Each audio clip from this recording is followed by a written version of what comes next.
and the wise enter into the kingdom of heaven. This is to say that thou must first comprehend thine original nature in every point as it was before thou wast forced to bow before the gods of wood and stone that men have made. Not comprehending the law of change and of evolution through variation and the independent value of every living soul. Learn this also, that even the will to the great work may be misunderstood of men, for this work must proceed naturally and without overstress, as all true works right also is that word that the kingdom of heaven suffereth. Everyone knows, everyone left, right, and center in Israel knows, every commentator will tell you that Netanyahu is doing this to distract from the fact that there's pressure to end the war in Gaza. He needs forever war to win an election. No, but Turkey's been talking a lot of shit. Only you need to know with Buttercup is always Netanyahu wants to distract from the elections. Always. He loves a forever war. That's why you've been at war for the last 80 years, honey. I mean, come on, Adi, you can't say that. He needs his base needs him to be at war, Baji. You know he can't afford to end the war in Gaza. Are you denying that Turkey is a threat to Israel? I was talking to Israel.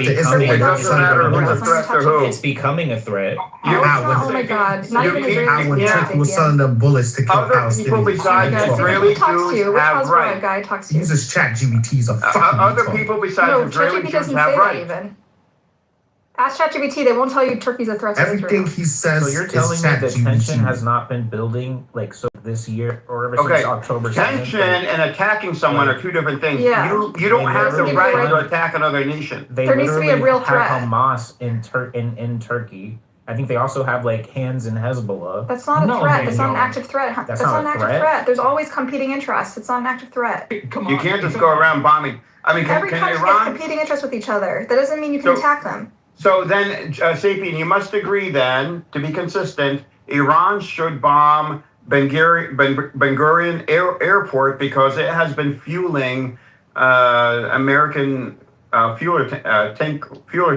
Trust me, if they knew they could get away with it, no, they can do it. They can do it. They know they would be held to pay. They would be held to pay. Okay, Adi, hold on. Adi, can Iran target and bomb the fuel depots in next to Ben Gurion Airport? I mean, Iran. Do they have the capability? Yeah. Do they have? Okay. Sapien, they have the capability, so they're not doing it. So according to your logic, Sapien, to be consistent, Iran should. No, I mean, no, they shouldn't. No, why not? America is a threat to Iran. Obviously, well, listen, I'm in America. I'm an American, okay? Okay. I'm going to simp for my country. But so no logic. You're out. If they could, they would. If they could do it without any consequences, they would. The reason why they don't do that is because they know that America and Israel will respond in a very bad way, and they don't want to deal with the consequences. So what you say is, I'm American. I have loyalty to my country. Sapien says he simps for Israelis and Jews. I want to read what an Israeli analyst says about the situation, the motivations in Syria, okay? This is what a famous Israeli analyst that is an expert in Syria named Elizabeth Surkov. She says, Israel's conduct in Syria since the fall of Assad is commonly described as a strategy or at least a policy. It is neither. It is a disorganized product of several impulses, some of them in tension with one another. The trauma of October 7, a near total ignorance about the group now ruling Damascus, hubris, genuine solidarity with the Druze, Netanyahu's domestic political needs, and practices of occupation imported from the West Bank. Distinguishing between these drivers matters because successfully handling Israeli conduct requires understanding of its internal logic and recognizing which motivations are fixed and which may shift with the new government in Jerusalem. So, this... Buttercup Surkov is a soft Zionist, and she's literally... Oh, come on. Violence and the violent take it by force. but except thou be violent by virtue of thy truth. Nature, how shalt thou take it? Be not as the ass in the Liostin. But if thou be born ass, bear patiently thy burdens and enjoy thy thistles. For an ass also, as in the fables of Apuleius and of Matthias, may come to glory in the path of his own virtue.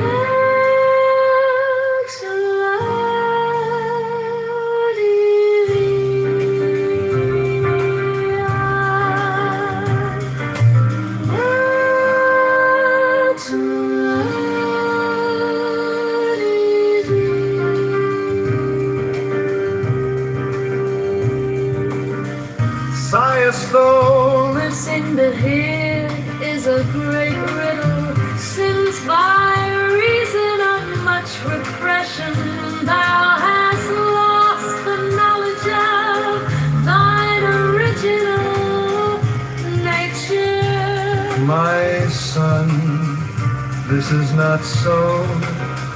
For by a peculiar ordinance of heaven, and a disposition occult within his mind, is every man protected from this loss of his own soul. Until and unless he be by Coronzon disintegrated and dispersed beyond power of will to repair, as when the conflict within him, rending and burning, hath made his mind utterly desert, and his soul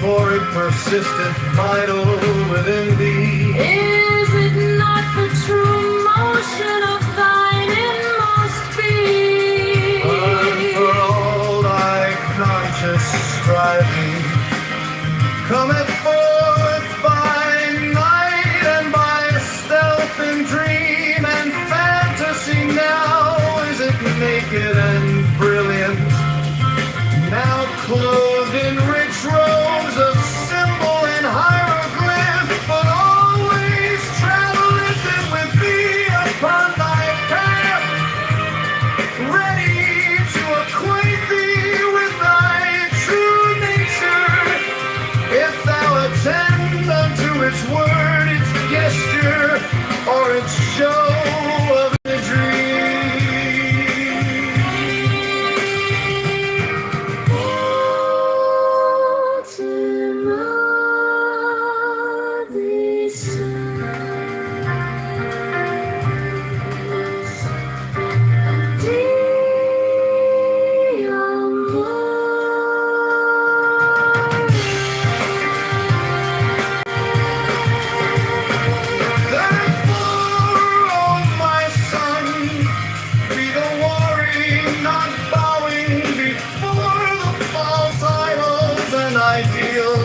Not flaming forth in fury against them, unless that be thy will.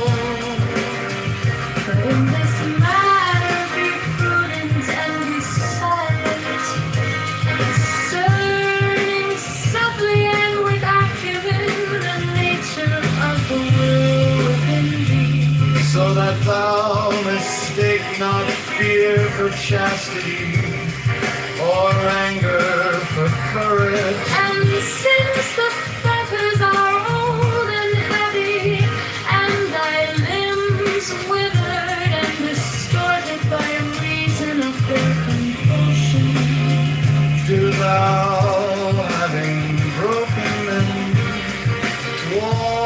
gently for a little while until the ancient elasticity return, so that thou mayst walk, run, and leap naturally, and with rejoicing. Also, since these fetters are as a bond, almost universal, be instant to declare the law of liberty and the full knowledge.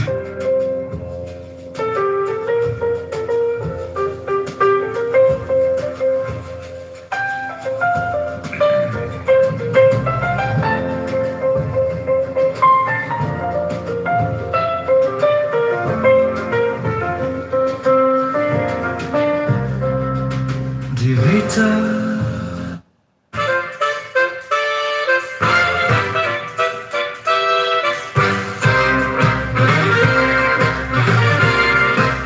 Demo tu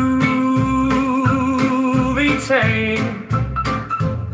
Lenden, oh my son, that all phenomena are the effect of conflict, even as the universe itself is nothing expressed as the difference of two equalities.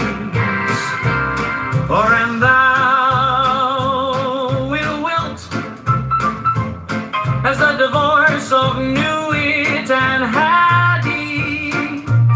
So therefore every marriage dissolveth the more material and created the less material Katniss. And this is our way now, rising ever from ecstasy to ecstasy. So then all high violence, that is to say, all consciousness is the spiritual orgasm of a passion between two lower and grosser opposites. Thus light and heat result from the marriage of hydrogen and oxygen, love from that of man and woman, Diana, or ecstasy from that of the ego and the non-ego. But deed how well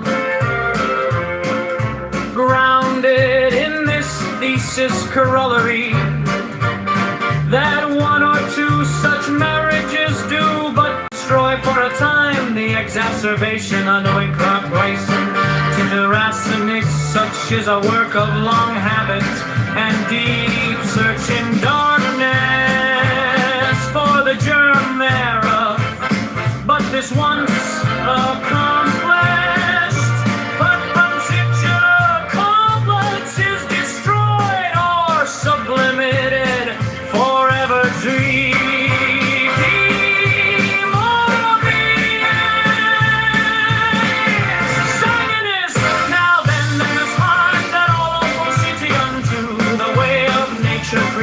Violence, the finest authority system do its function not at its fullest. There come poisons in the blood, and the consciousness is modified by the confliction of neuronas. They will not be inferior to the expressive, believe our being not at faces. We have men in common if the kidneys coma, if the testes or ovaries, loss of personality. The blood directly with the Madonna. We have delirium vehement, furious with hashish visions fantastic and enormous, with anhelonium, ecstasy of color and whatnot, with diverse germs of disease, disturbances of consciousness varying with the nature of the journal. So with ether we gain the power of analyzing the consciousness into its planes, and even of discovering the hidden will and judgment upon any poison. And so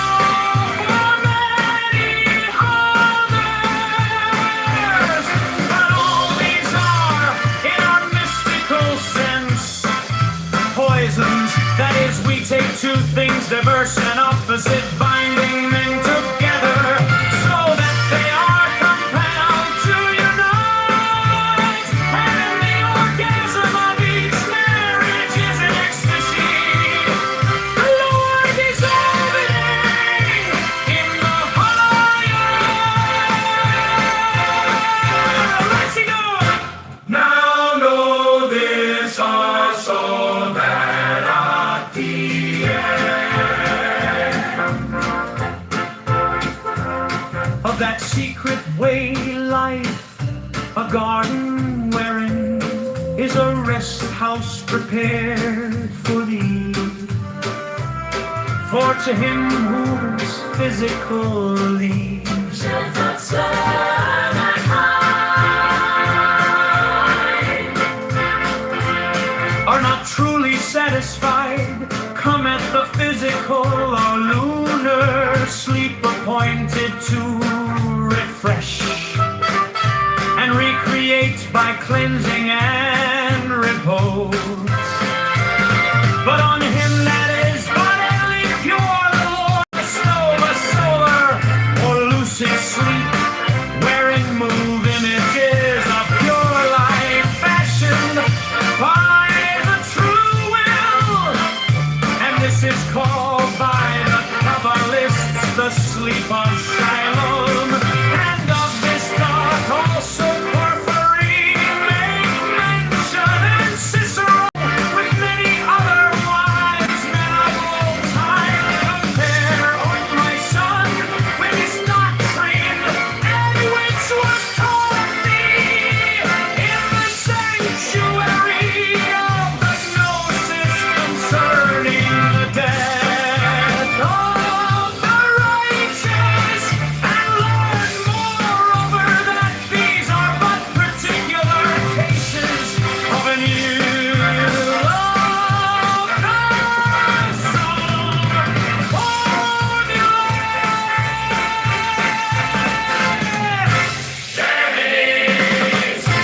my son, if thou fast hour, there shall come unto thee a second state of physiological being, in which is our delight, passive and equal, without will, a contentment and weakness, with a feeling of lightness and of purity. And this is because the blood hath absorbed in its need of nutriment all foreign elements. Such also is the case with the mind which was not fitted itself for the Lord. Consider the placid ruminant existence of such persons as read little, are removed from worldly struggle by some sufficient property of small and unexciting value, scantily invested on money, age, and environment of free proportion.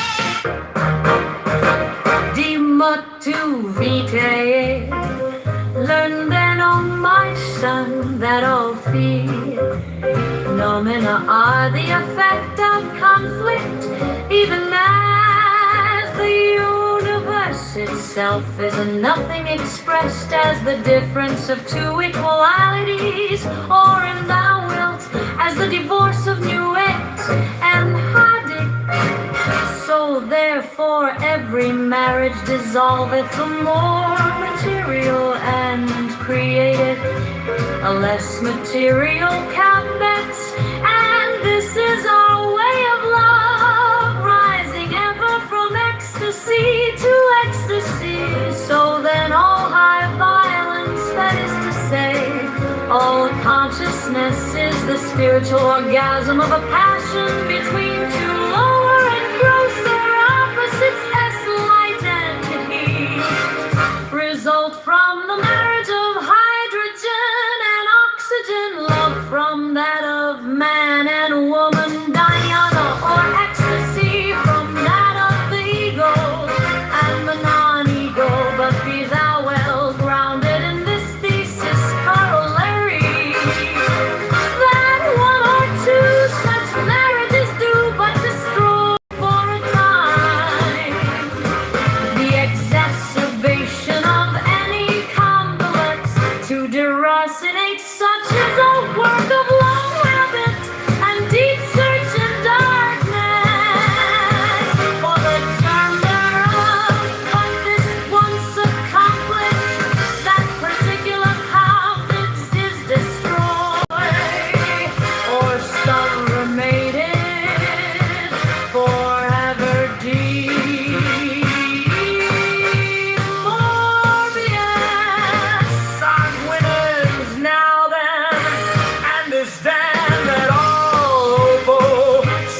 is modified by the conflicts or marriages between the elements and heterogeneous. Thus, if the liver be not efficient, we have melancholy. If the kidneys coma, if the testes are ovaries, loss of personality itself. Also, when we poison the blood directly with belladonna, we have delirium, vehement and furious, with hashish pigeons, fantastic and enormous, with analonium, ecstasy of color and whatnot, with divers germs of disease, disturbances of consciousness, varying with the nature of the germ. Also, with ether, we gain the power of analyzing the consciousness into its planes, and even of discovering the hidden will and judgment upon any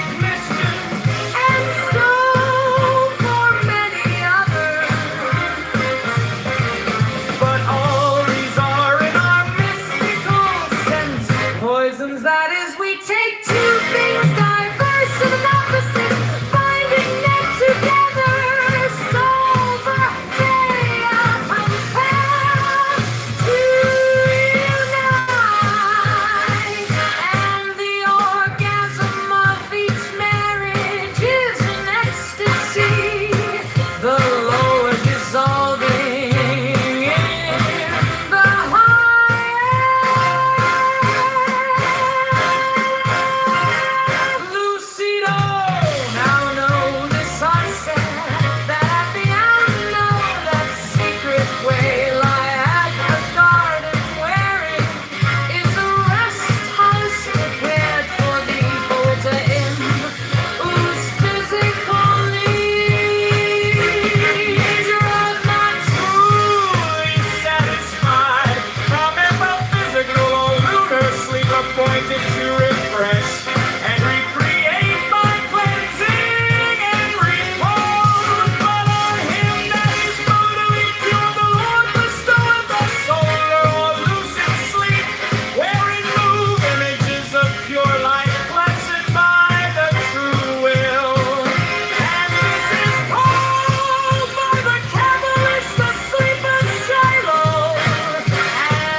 Ipsi motu vitae.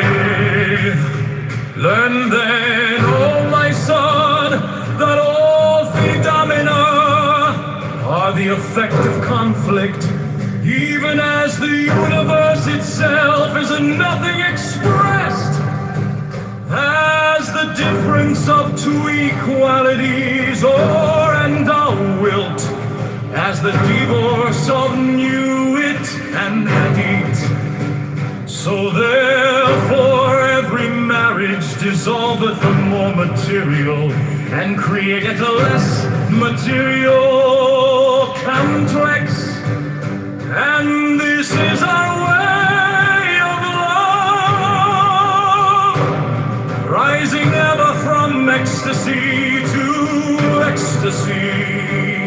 So then all higher violence, that is to say all consciousness, is the spiritual orgasm of a passion between two lower and grosser opposites. Thus light and heat result from the marriage of hydrogen and oxygen, love from that of man and woman, Diana, or ecstasy from that of the ego and the non-ego. But be thou well grounded in this thesis Quranic, that one or two such marriages do but destroy for a time. The exacerbation of any complex to deracinate such is a work of long habit and deep searching darkness for the germ thereof. But this once accomplished, that particular complex is destroyed or sublimated forever.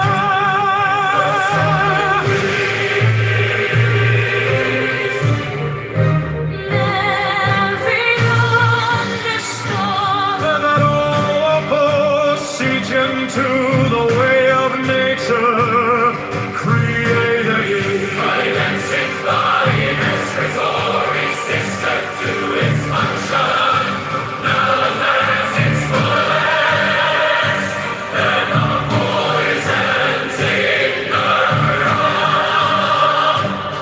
And the consciousness is modified by the conflicts or marriages between the elements heterogeneous. Thus, if the liver be not efficient, we have never got it. If the kidneys coma, if the testes or ovaries loss of personality itself, also, when we poison the blood directly with belladonna, we have delirium vehement and furious, with hashish, visions fantastic and enormous, with an elodium ecstasy of color and whatnot, with diverse germs of disease, disturbances of consciousness, varying with the nature of the germ. Also,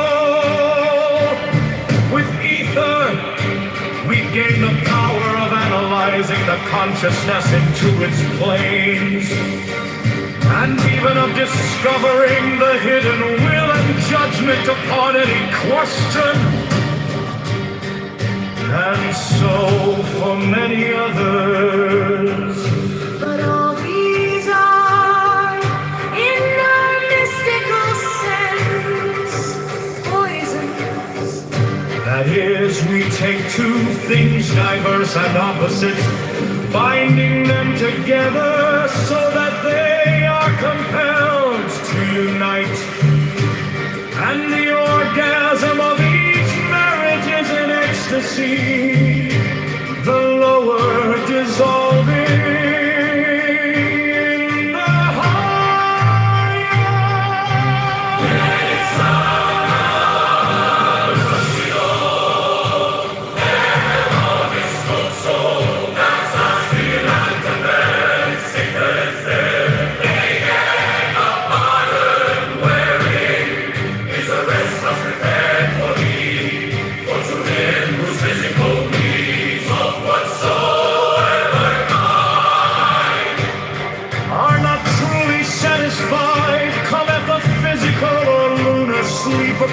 appointed to refresh and recreate by cleansing and repose.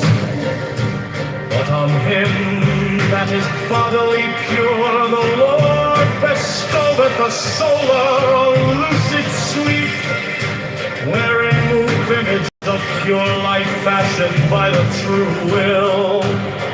And this is called by the Kabbalists the sleep of Shiloh, and of this doth also Porphyry make mention, and Cicero, with many other wise men of all time. Compare, my son, with this doctrine that which was taught thee in the sanctuary of the Gnosis concerning the death of the righteous, and learn that these are not particular cases of an universal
existence of such persons as read little are removed from worldly struggle by some sufficient property of small and unexciting value, stabbing infest.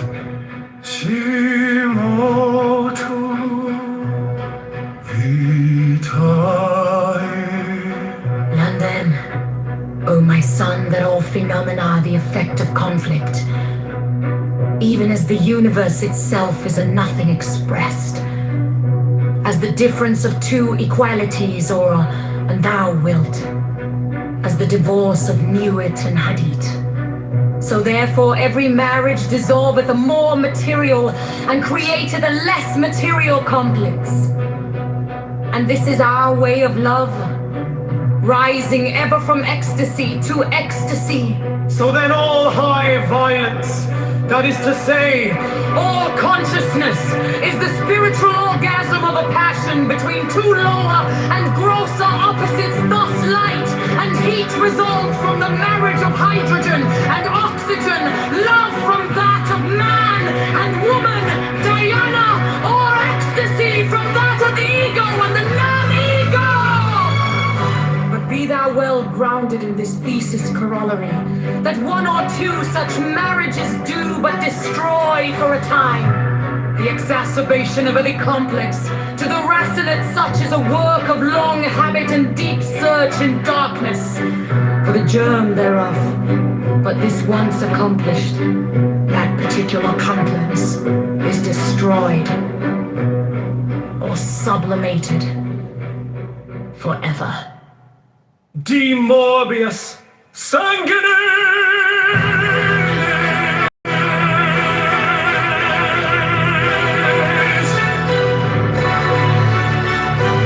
Now then understand that all Oppo, seach into the way of nature created violence, if thine excretory system do its function not at its fullest, there come poisons in the blood, and the consciousness is modified by the conflict or marriages between the elements heterogeneous. Thus, if the liver be not efficient, we have melancholy.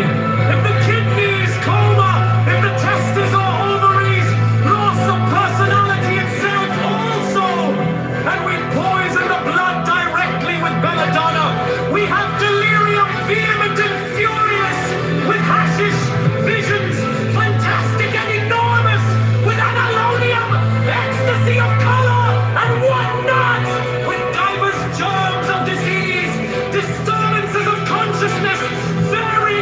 nature of the germ also.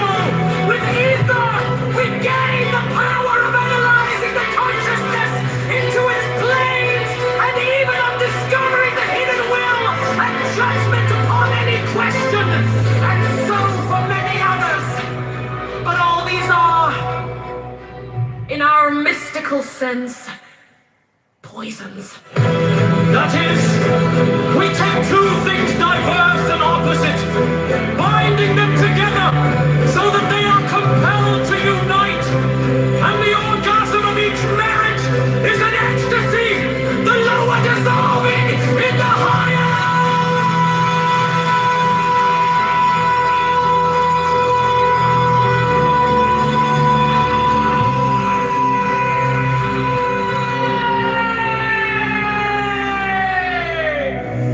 Lucidor.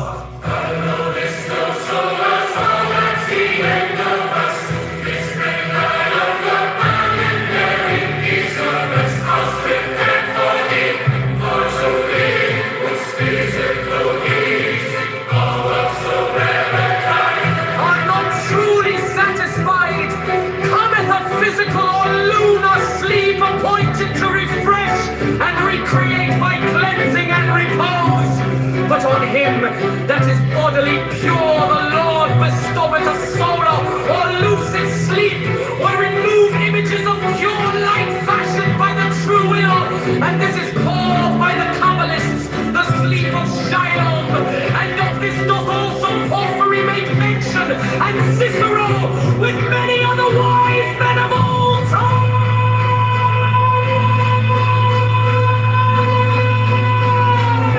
Compare, oh my son, with this doctrine, that which was taught thee in the sanctuary of the Gnosis concerning the death of the righteous, and learn moreover that these are but particular traces of an universal formula.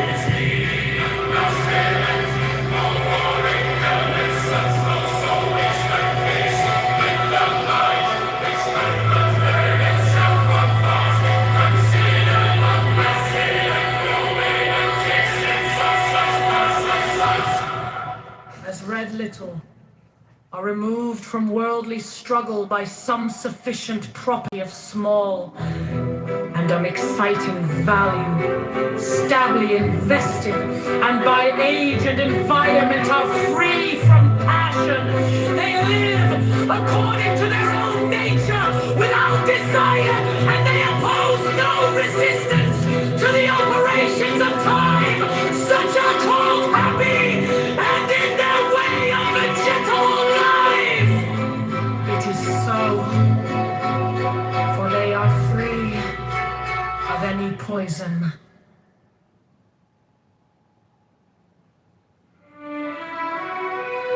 De mutu vitae nendem, O my son, that all phenomena,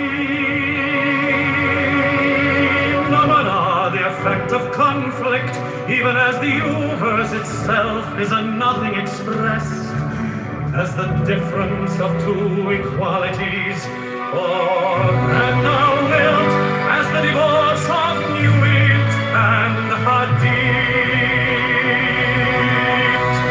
So therefore every marriage dissolveth among material, and createth a less material context. And this is our way of love, rising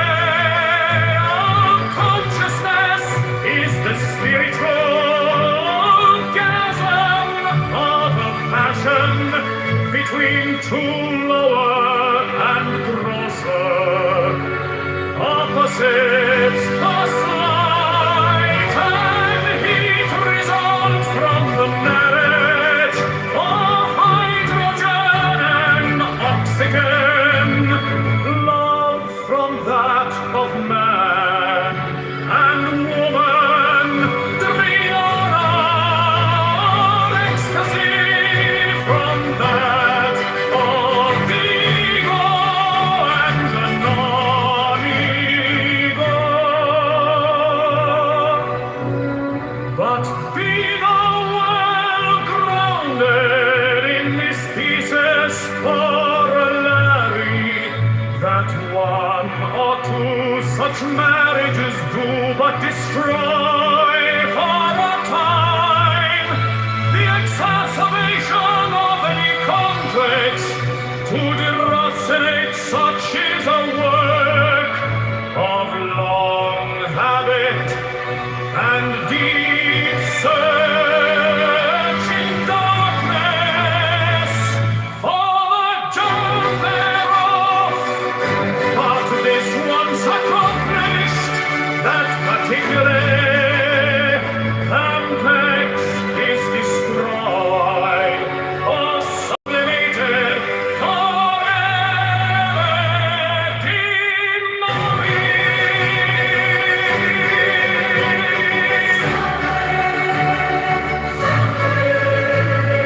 Now then understand that all local, see tuned to the way of nature created. Violence, if fine, excretory system do its function, not at its fullest. There come poisons in the blood, and the consciousness is mollified by the conflicts or marriages between the elements.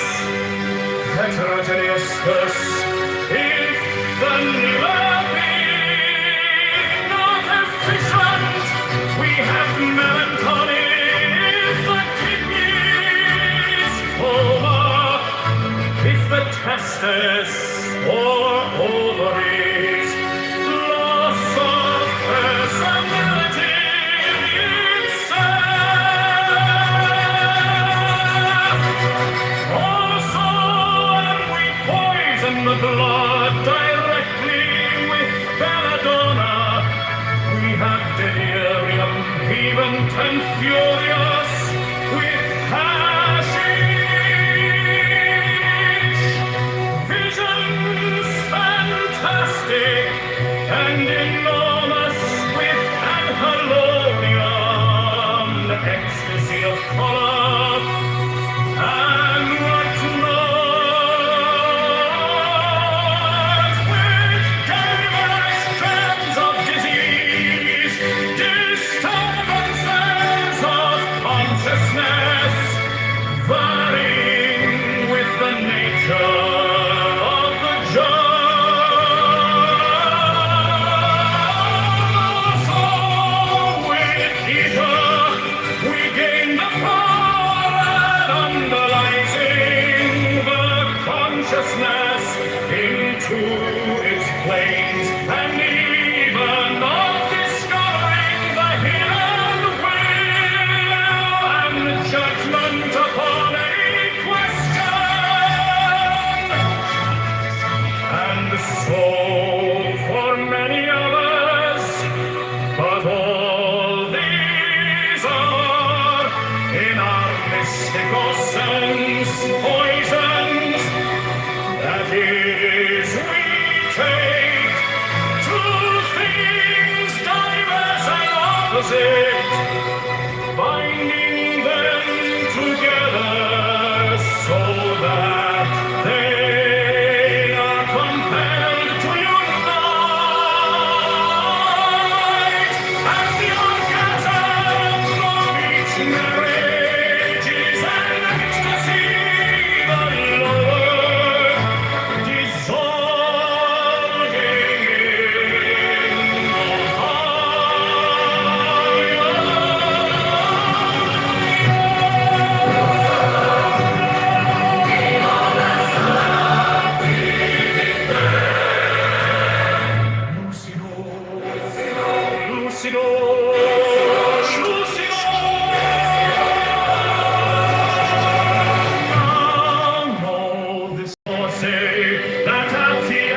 motu vitae. Learn then, O my son, that all phenomena are the effect of conflict, even as the universe itself is a nothing expressed as the difference of two equalities, or and thou wilt, as the divorce of nuit and hadit. So therefore every marriage dissolveth the more material, and createth a less material complex. And this is our way of love, rising ever from ecstasy to ecstasy. So then all higher violence, that is to say all consciousness, is the spiritual orgasm of a passion between two lower and grosser opposites, thus light and heat result from the marriage of hydrogen and oxygen, and love from that of man and woman, dhyana or ecstasy from that of the ego and the non-ego. But be thou well grounded in this thesis corollary, that one or two such marriages do but destroy for a time. The exacerbation of any complex to deracinate such is a work of long habit and deep searching darkness for the germ thereof. But this once accomplished, that particular complex is destroyed or sublimated forever.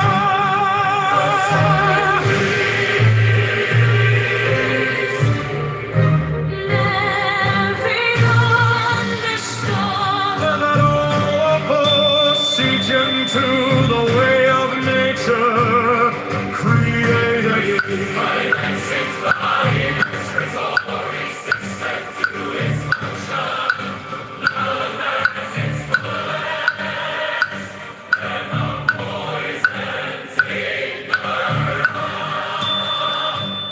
And the consciousness is modified by the conflicts or marriages between the elements heterogeneous. Thus, if the liver be not efficient, we have not a body.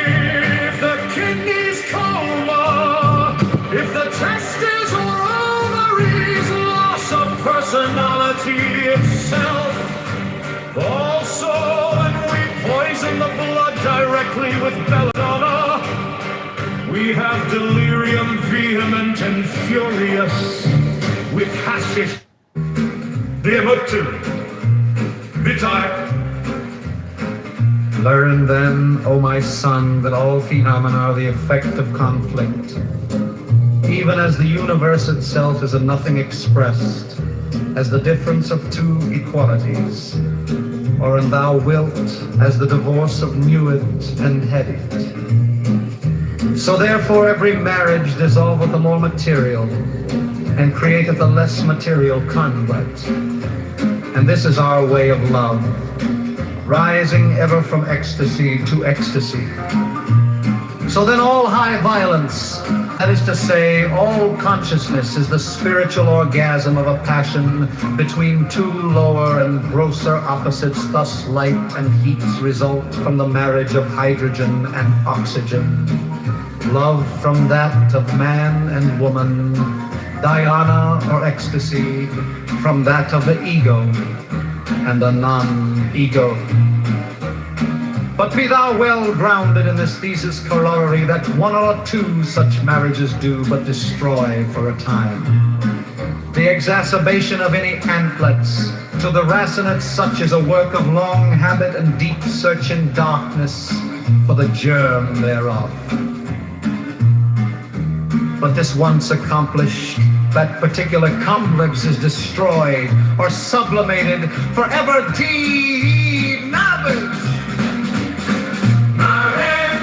Understand that all sit young to the way of nature created. Violence in thy excretory system, to its function not at its fullest, become poisons in the blood. And the consciousness is modified by the conflicts or marriages between the elements, heterogeneous. Thus, if the liver be not patient, we have melancholy. If the kidneys coma, if the testes or ovaries, loss of personality and self also, and we poison the blood directly with belladonna, we have delirium, vehement and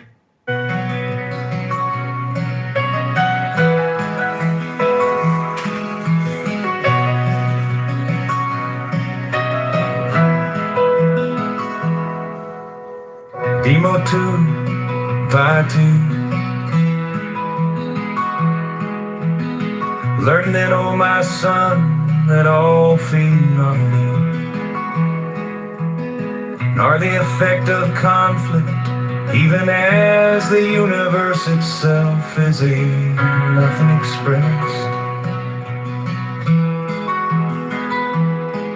As the difference of two equalities, or thou wilt, as the divorce of Nuit and Hadid. So therefore every marriage dissolveth the more material and create a less material complex. And this is our way of love, rising ever from ecstasy to ecstasy.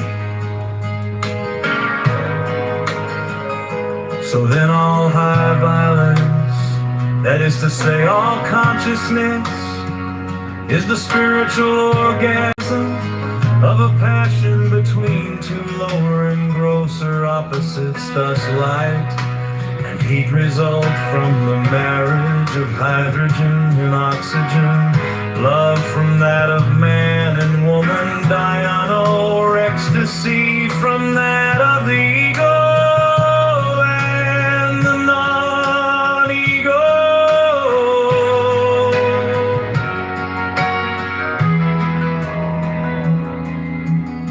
But be thou well grounded in this thesis corollary, that one or two such marriages do but destroy for a time the exacerbation of any complex to deracinate such as a work of long habit and deep searching darkness. For the germ thereof, but this once accomplished, that particular complex is destroyed or sublimated forever to the more being.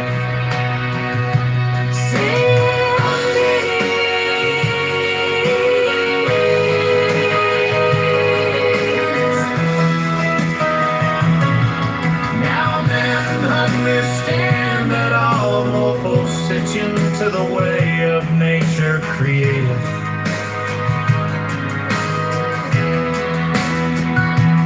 Violence if thine excretory system do its function not at its fullest, there come poisons in the blood, and the consciousness Is modified by the conflicts or marriages between the elements, heterogeneous thus. If the liver be not efficient, we have narrow caddy. If the kidneys coma, if the testes or ovaries, loss of personality itself also. and we poison the blood directly with belladonna. We have delirium, demon and furious, with hashish visions fantastic and enormous, with the melodium, ecstasy of color and whatnot. with divers germs of disease, disturbances of consciousness varying with the nature of the germ. Also with ether, we gain the power of analyzing the consciousness into its planes, and even of discovering the hidden will and judgment upon any question. And so for many others. But all these are, in our mystical sense, poisons. That is, we take two things diverse and opposite, binding them together so that they are compelled to unite. And the orgasm of each marriage is an ecstasy. The lower dissolving in the higher. More silver.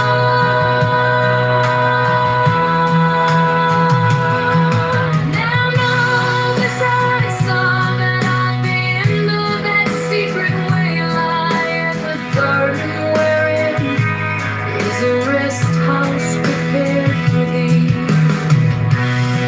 For to him whose physical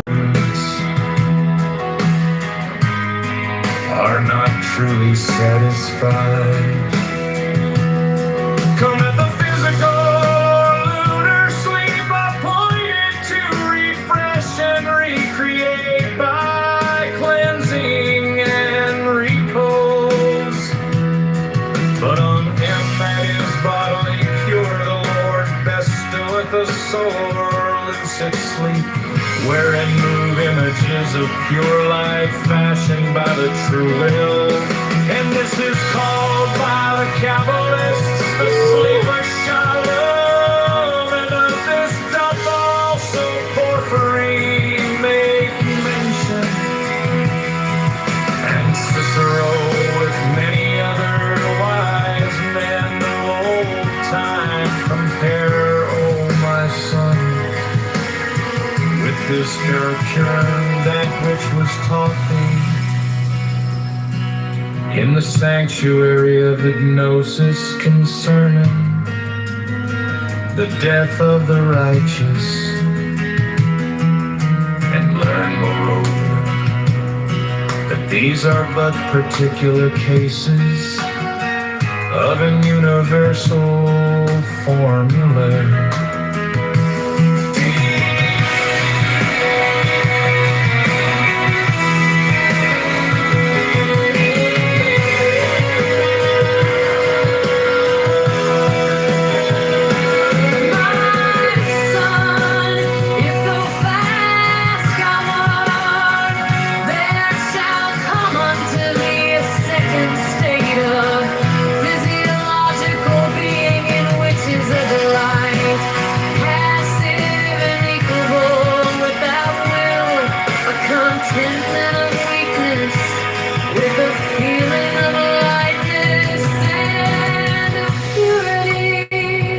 And this is because the blood hath absorbed in its need of nutriment all foreign elements. Such also is the case with the mind which hath not fed itself on thought.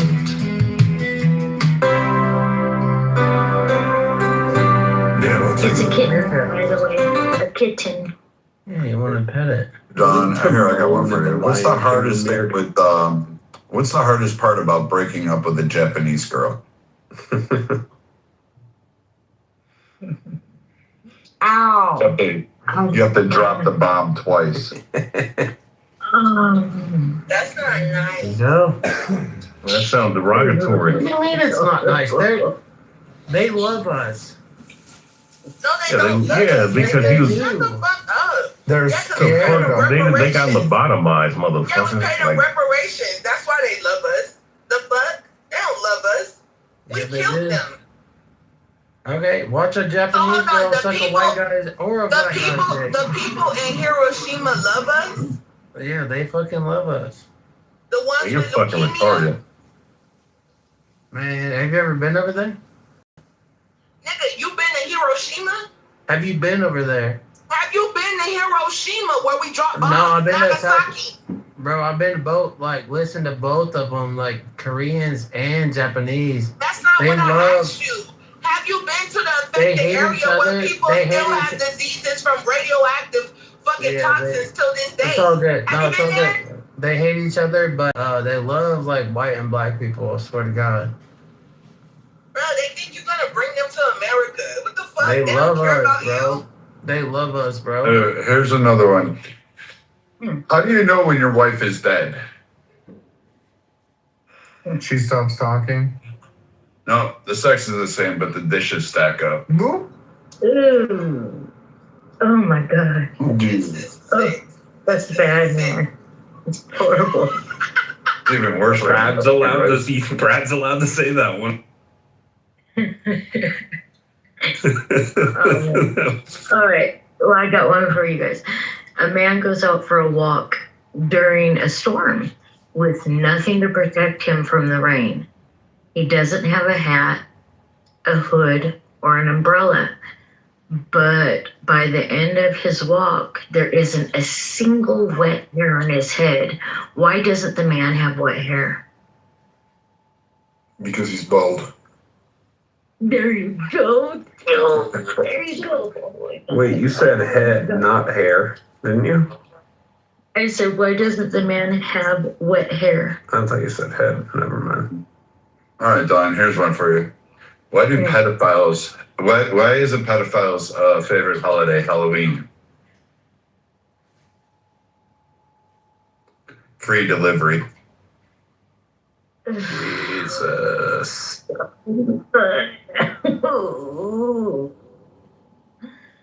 Oh my God. I thought it was going to be like, All right, here's a better one. the trick or treat. Why is a gay man like a freezer? Or I'm sorry, let me say this again. What's the difference between a freezer and a gay man? A popsicle? I don't know. Freezer doesn't fart when you pull. Oh. You cut out. What was the punchline? Doesn't fart when you pull out the meat. Oh. Ooh. I got one. 2 black boys got chased by a store owner out of the store, and they ran all the way home. And when they got in the house, the dad was sitting on the couch. What's the first thing they told their dad?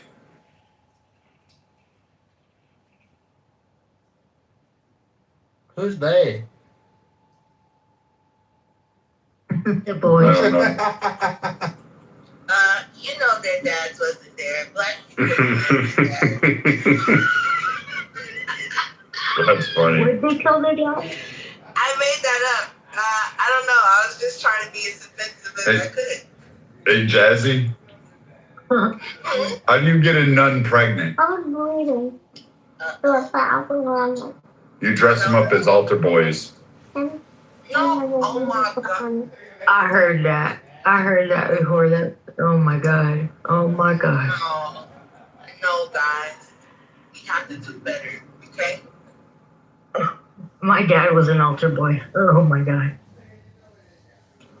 Don't tell us that. No, he was nothing happened to him. All right, what does liver and onions and anal sex have in common? Yo, man. What kind of shit Ugh. is that? What? You were forced to eat as a kid. You won't eat as an adult. Oh.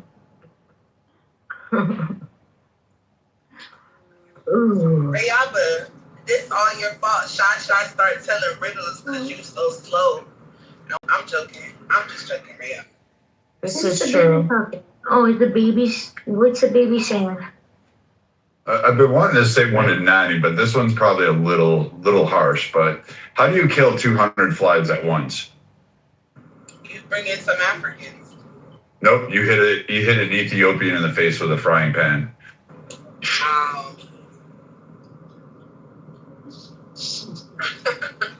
God damn it. It's pretty hilarious, though.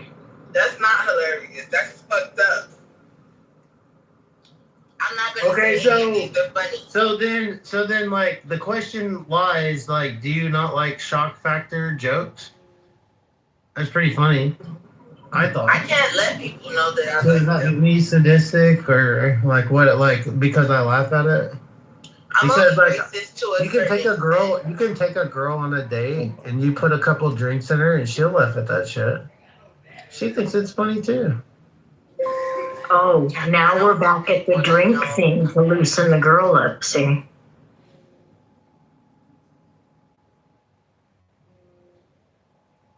Yeah, because typically women try to play nice. They're like, "That's not nice. Don't say that, Brad. Don't say that, bro. Don't. That's too. That's too much." But to hit, what was it 20,000 or how many millions, thousands? Mosquitoes or fleas, like Ethiopians or whatever. Like that's funny. That is my pet peeve when women actually try to like legitimately tone police me. Is one thing when they try to be cutesy and like the responsible one at the table of people, they're like, "Hey, Florida, you can't say that," but then we laugh about it on the car ride home. And it's another thing for us to like be in the car and her to get actually offended by some dumb shit that I. Right. I wouldn't get offended. Like my dad used to say stuff I didn't agree with that was very offensive, but like I would never get mad at him. I was just like, don't say that shit in front of my friends, please. But look, I don't like. All right, so Jazzy, hypothetical. I'm here. I know I'm you. here. I know you're a mom. Hold on, hypothetical. I know you're a mom. Like your kid's younger, but like think about like sending your kid off to school, and then coming back, and then he's chirping whatever, he like whatever like the kids are fucking talking about, and you're like, nah, bro, like hell, fucking no. Here's a good. Or do you think that like he's gonna be just like he just gonna believe everything that his mom believes, and he's just I'm not saying you're like grooming him that way. I'm asking like, do you think he will be like more like you, or do you think he will be more inquisitive, like and be like more challenging of you? Both. He'll believe some shit, he'll challenge some stuff. But I want him to think critically and make up his own decisions at the end of the day. Hey, Jazzy, what does Iron Man and Sarah Palin have in common? Say it. What does Iron Man and Sarah Palin have in common? This is an old one. Iron Man and Sarah Palin have in common. Mm-hmm. They can see Russia from their house. Both had Downey Jr. deep inside them. Oh my. Wow. Did she have sex with Robert Downey Jr.? Yeah, I thought everybody knew that. Wait, so like Donald Trump Jr. was like fuck Sarah Palin? Robert Downey Jr., the man that played Iron Man. Man. Downey Jr. I thought it was a reference to Donald Trump by getting it, and also Robert Downey at the same time in this book. No, Robert Downey what's his name? Sarah Palin. No, what's his name? No, the only star that the only person I heard that had The sex railroad with, just called Donald Trump a Downey. Was fucking Glenn Rice, the basketball player Glenn Rice. That's the only person I ever heard had sex with her that was famous.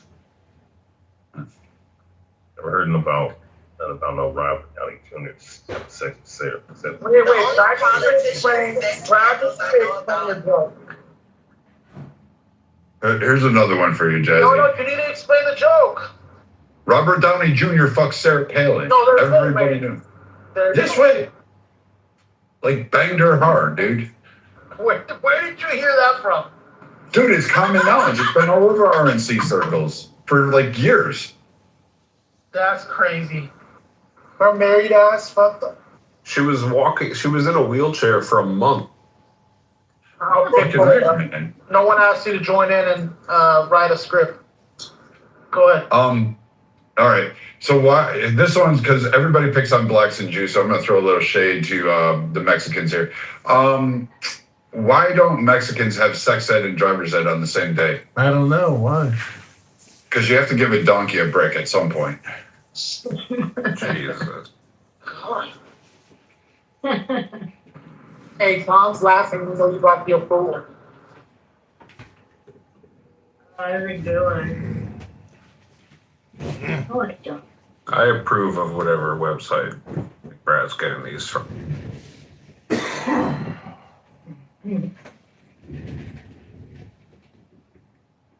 I bet Reddit probably has a whole fucking subreddit thread just for fucking crazy jokes. Yeah, but the subreddit on the subreddit on the subreddit, it's like so dark, dude. Like, I don't know, like how far do you go, like, for humor? You know? It depends on how dark you can hit. Right. Multiple times saying the green butthole. I know you're trying to trigger folks, you know, what have you. So can I point to specific reasons saying, oh, well, you know, because of that, you know, your exchange, he's going to walk into a school tomorrow? No, I'm not going to. That would be idiotic. I don't think one needs a degree in psychology or criminology to appreciate the inappropriateness of the nature of that conversation that was held with a 16-year-old on a public app in a room with adults that were, on the average, 3 decades older. And let me follow up, if I may. Let's just stretch your hypothetical out just a little bit. And again, I realize you're no psychologist. Hell, I'm no psychologist. Let's say potentially he might be a school shooter. Let's say potentially because he's said to me and other people many times that he's constantly picked on in school. Is it possible that maybe if indeed he has a motivation to go and shoot up a school, that maybe because of being able to let out that energy and talk to me about that and others, maybe prevent that from happening? Is that possible? Sure, anything's possible, Steve. I would love to hear Moose's answer, and then I'll shut the fuck up. Very short. Anything's possible anyway. Likely, I don't know. You know, likely impossible. I mean, I'm not sure what point of that scenario is. I don't think that was your intent. I don't think it was therapy session to potentially take this wounded bird under your wing, and to hopefully, you know, as you continue to go back and forth about like, you know, like it was like almost erotic the way you guys are talking about these guns. Like I'm not sure that you were. I'm not saying you have to say guns are bad. Like all about the Second Amendment, absolutely. Even though I'm on the left, I know I'm not one of those crazies. Believe it or not, that thinks all guns should be destroyed.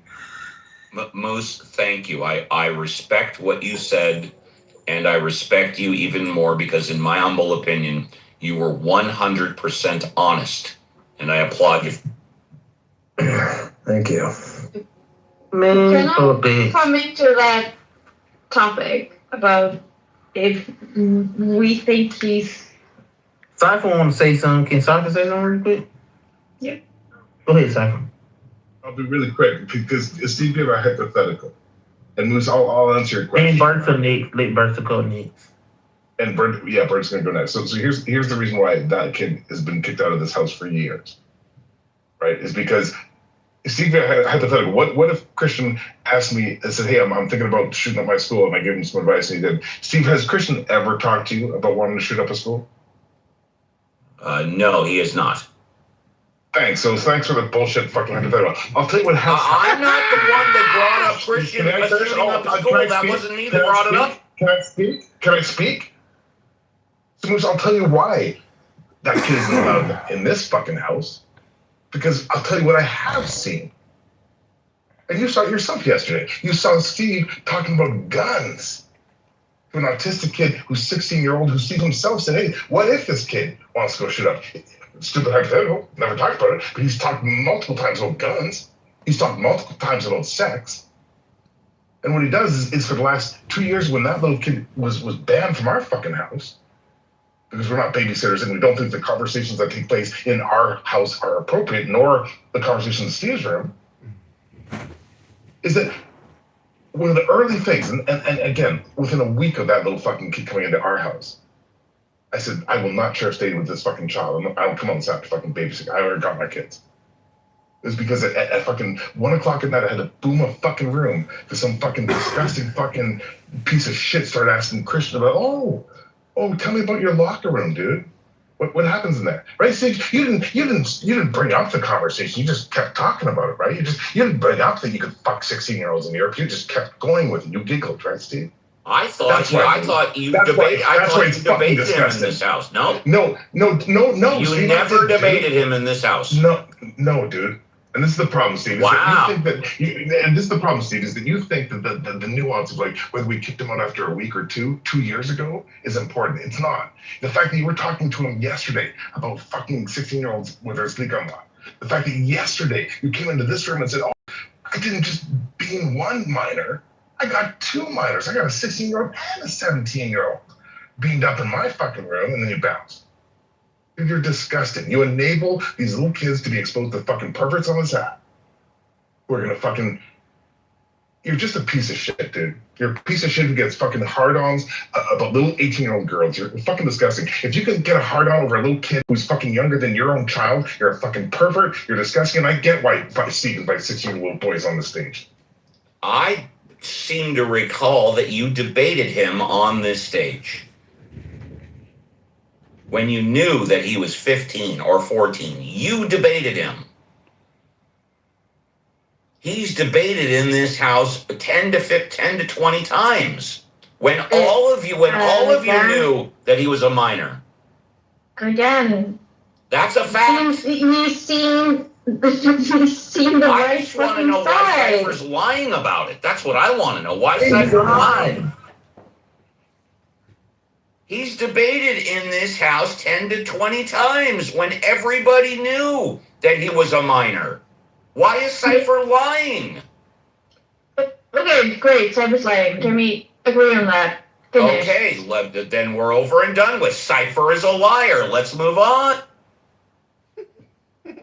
The fact that you're still bringing on here, and we shall say that being he's not a fully capable, he's not even an adult. He's barely a fully capable teenager. Well, I don't think you ever answered my question that I asked you. And that was, if he comes and asks you a question, do you answer it to his level of understanding, or do you shut it down? I don't recall you ever answering that question. And I tried to answer you, and I would say I would answer it in fucking private. So you would answer his question? In private! In private, I understand. Thank you. Thank you very much for that. And I'll ask you the same question that I asked Moose. Of course, you don't have to answer it. And again, you have much more experience about children that are autistic. Please tell me exactly how I have harmed him. How has his life been harmed since 48 hours ago through today? How have I harmed him? Because that was the original topic that was brought up 15, 20 minutes ago. Who have I harmed? So apparently people think I've harmed Christian. Exactly how have I harmed? I asked that question. I wasn't there for those conversations. Okay, so you don't agree that I have harmed him, correct? I have never been in those conversations. Okay, so you don't know if I'm harmed him. That's fine. Because the original topic was topic that I asked. Yes. Who has Steve harmed? Exactly. I asked that. Okay, who have I harmed? That was my question. I haven't harmed anybody. That's your answer. I haven't harmed anybody.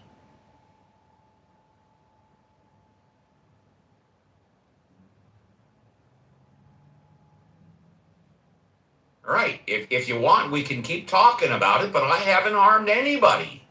I've been honest. I've been sincere. I've been myself. I'm responsible for all my actions. and I have not harmed anybody. That's your answer. Can I ask you a hypothetical, Steve? Let me ask you a hypothetical. 1 second, Bernard. Sorry, real quick. So, Steve, let's say hypothetically it was, let's say Christian was Christine, and she was just as any random 16-year-old girl. Do you think, does anything change? Let me put it that way. Do you think there's any potential harm there, any level of inappropriateness, or doesn't matter on the gender? I'll tell you exactly what I think, and thanks for the question. It's an excellent question. If somebody comes on my stage, a 16-year-old girl comes on my stage and asks me a question, I'm going to answer it at her level of understanding. That's your... And nothing is off limits. I will answer any question she wants to ask. Any question. And so, Can we go there? The follow-up question. So you being the 16-year-old girl, and everybody on the stage, a whole bunch of horny old fucks like you, start talking about porno and anal and doggy and soaking. Do you feel any obligation? Just being a 16-year-old girl, she's now being exposed to a horrible, horrible bunch of fucking horny shit because every fucking horny fuck like you wants to bang that fucking little poor girl. You feel any fucking obligation? You feel any fucking, like, anything for exposing that little girl to a fucking bukkake of your fucking atheist pieces of shit? Dude, you said you wanted to fuck 18-year-old little girls. Tell me about the 16-year-old girl that you gave a B, you fucking disgusting. Not the B word, dude. That's an excellent question. I'll be happy to answer that one, too. Firstly, I've been doing my weekend shows for 5 years, and I have never given a green butthole, a green bean to to a minor woman. That's number one. Number two, if she starts asking me about specific sexual situations, regardless of if it's her or an adult woman or an adult man, I generally shut that stuff down. I generally say that is best discussed in private. Generally, I say that specific sexual situations are not appropriate for my room. That's what I... Then why didn't you do it for Christian? When he asked you that's a great question. Thank you for asking. Because we weren't talking about a specific sexual situation. We were only talking, and he brought it up, about the age of consent in Europe is 16. That is not a specific sexual situation. I have shut down many conversations in my room over 5 years about specific sexual situations. I have shut those down, and I've said many times that my father told me that what goes on in the bedroom stays in the bedroom, which is why I generally... You don't want to hear the rest. Go. No, I don't. It's disgusting. So let me just follow up on what you said. You said that in my regular weekend rooms, I have rules, but in my pop-up rooms, hey, Epstein Island, right? You said that. Oh, hold on. Wrong. I clearly can't finish. You said in my weekend rooms, I will not mock a minor woman. Nope, didn't say that either. Wrong again. Yes, you did. Replays are on. You made replays are on. I said I will not mod a minor woman. I said I've never modded a 16-year-old girl. I didn't specify. That's what I just fucking said.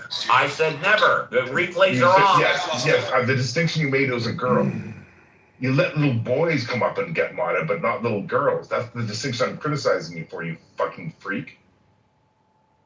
You make all these little caveats, Steve. Like, dude, all we're trying to say is, dude, don't let little fucking... Well, if I'm such a fucking freak, you want me to leave the apes? If I'm such a fucking freak, you want me to leave? Steve, nobody fucking You want me to leave since I'm a fucking freak? I don't care about you, dude. You don't care. It sounds to me like you care a lot. No, I care about little 16-year-old boys. Like you care a lot. Exposed to, I do care about 16-year-old boys, but you let get exposed to... Well, who have I harmed? You think I've harmed Christian? You don't care. You've enabled him to be harmed, Steve. I thought Your actions have enabled him. No. Go ahead, dude. I will go ahead. You say you don't care. I call bullshit. I think by basically what you've been saying in the past 20 minutes, you care a lot.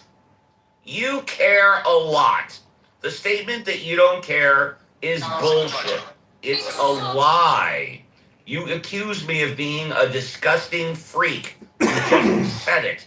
By that and that alone, on its face, you care. Why are you lying? Why are you lying? Just stand up. Just stand up like a man and admit it. You care. Okay. So Talking Apes was founded to have conversations with a wide avoiding the issue. And so just admit you care. So I care about little kids. And you care about Christian? What have you done for his welfare? Name one thing. You haven't done jack shit. I've prevented him from speaking with being in the apes. So he's not allowed in the apes. So he can go on to any other room on Clubhouse. He can go anywhere, but not the apes. And that's how you care. That's right. Because listen, any little kid can go and fucking smoke fentanyl. Any kid can go and you don't give a rat's ass about Christian. You don't give a rat's ass about him. Hey guys, I'm gonna go on mute until I can actually. I think that's a good idea. You couldn't give a shit about Christian. I care about Christian. Hold on a second, please. I care more about Christian than all of you on stage right now put together. Yes. What we're talking about is not what you personally did, but what you're facilitating. Yes, how I've harmed him.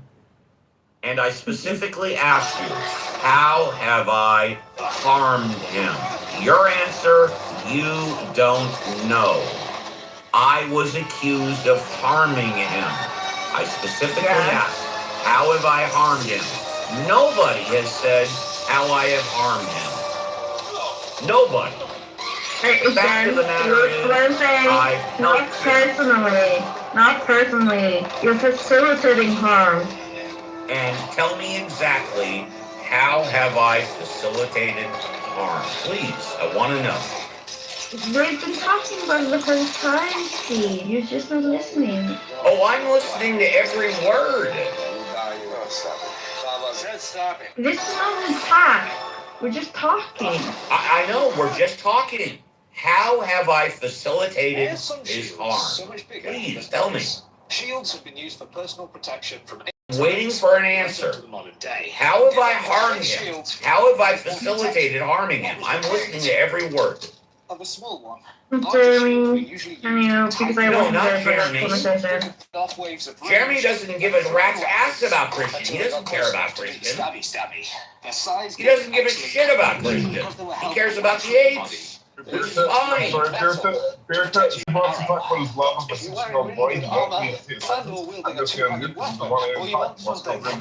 you what, I'll even do better. I'll go down to the audience. You can let Jeremy say whatever he wants, and then when you want, you can bring me back up.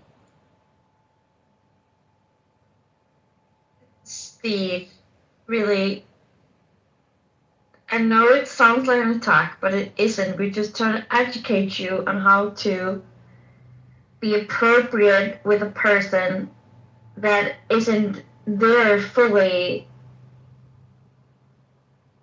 like mentally. It's the finest English I can do right now. Yeah, let's do a quick reset. Here's the issue, guys. Because listen, it is a little bit nuanced, right? Because you could be like, hey, listen, I want to, help, disadvantaged kids, and I want to volunteer at the short bus school and do it. Absolutely. But here's the fucking problem, right? Is that this is not the short bus school. This is a fucking messy little app with a majority of fucking adults. We're talking about really fucking messy shit. That you need to have a fucking, at least a fucking adult mindset, right? I don't want to be the guy like Steve who for 2 years lets a 16-year-old boy into his room, exposed him to talk about guns and sex and fucking adult topics. fierce warrior. When the kid's autistic, and then he goes in and shoots up his whole fucking school, and then blows himself in the fucking head because he couldn't handle some fucking piece of shit talking shit to him like Ducky, because Ducky and Steve don't give a fuck because they come in here, I don't give a fuck, it's not my fucking kid. Or some horny fucking piece of shit, some incel. Like, dude, that's gonna happen. That little piece of shit can go into any fucking room that lets little 16-year-olds in their room. It's not gonna happen on my fucking watch. It's not gonna happen on the Talking Apes. That's the fucking difference, Steve. And bitch, you don't have to go to the fucking goo. You can just let me talk. You enabled him. You exposed him to fucking pedophiles and freaks on his fucking app. I'm not saying you hurt him. You exposed him to be hurt. He doesn't even know it now. But a week into him joining this house in a late shift, I boomed the fucking room because 3 people were asking him about his locker room experience at fucking high school. The fuck, Steve? All the people in this room are saying, dude, you're a grown-ass man. All we're asking is don't let a 16-year-old come into your fucking rooms. Don't talk about sex and guns around an autistic 16-year-old. Don't give him a 16-year-old a beat. And don't fucking, as a fucking grown-ass 6-year-old man, befriend a little fucking autistic 16-year-old kid so you can agree with him and giggle when he calls up and, hey, you can fuck a 16-year-old boy in Europe? I'll mute up.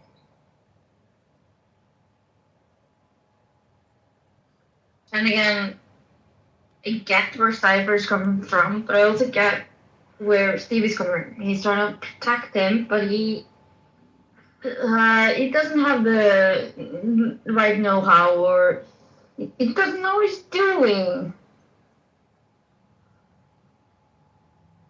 So that's all we're trying to tell you, Steve. We're not talking, but like trying to tell you, like, this isn't right.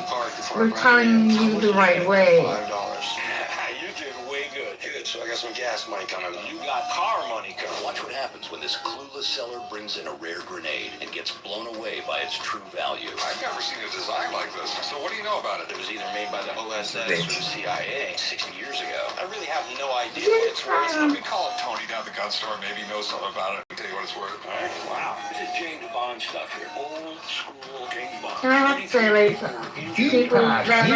Deepak seems to be a big Steve pedo. Hey, Deepak, do you like talking to 16-year-old boys, Deepak? How many 16-year-old boys do you hang out with on the red, Deepak, in India? When you're not working, are you booking like coffees to say, hey, 16-year-old boy, let's hook up at the Starbucks and fucking talk it out over some Thai tea, Deepak? Come up here, you little bitch. Come up here, you little fucking bitch. You like talking to 16-year-old boys? Cypher, like, I have a foster brother and I have a bunch of other foster siblings. I've been waiting for you would call them foster siblings, support siblings that have they're autistic, they have Down syndrome. Like, they're different types of support, and they need different types of support. And I know Steve's just trying to do good. Steve's just trying to do good, but he doesn't know how. So, good things for 16-year-old boys. He would go down to his local scouts or the local autistic 16-year-old boys program. He would go through the checks and the safety checks, and he could do good. He would not hang out on Clubhouse fucking like looking for little autistic 16-year-old boys that he can invite onto his fucking stage so that grown-ass men at 3 in the morning can talk about fucking dick size and the legal age to fuck 16-year-old boys in Europe. See the pandering and the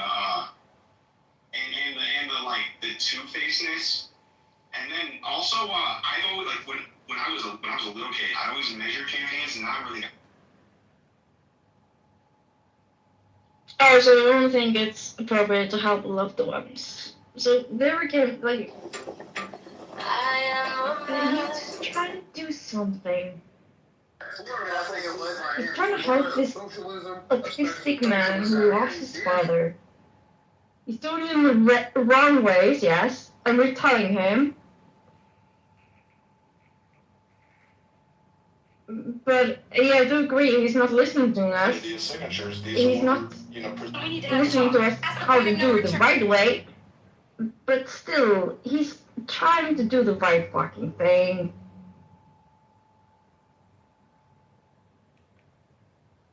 yesterday, and Moose, I want your take on that. I don't think Moose agrees. So yesterday, when Steve beamed a 16-year-old autistic kid, he had a conversation about guns.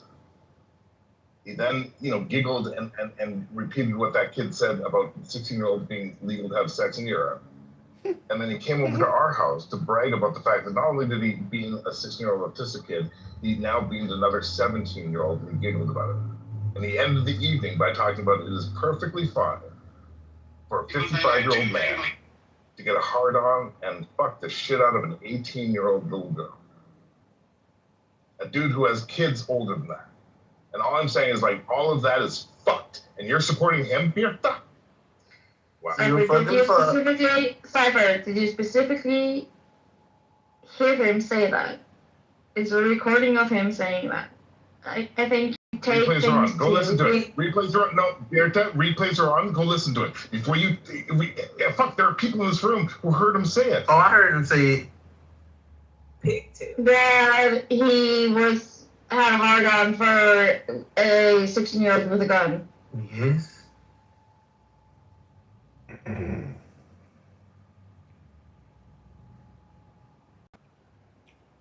Sorry, I just think, like, yeah, I believe you. I believe you. He said that. I believe you, and that's awful. But come on, we can teach him something else. Do you want to bring Steve back up so he can respond?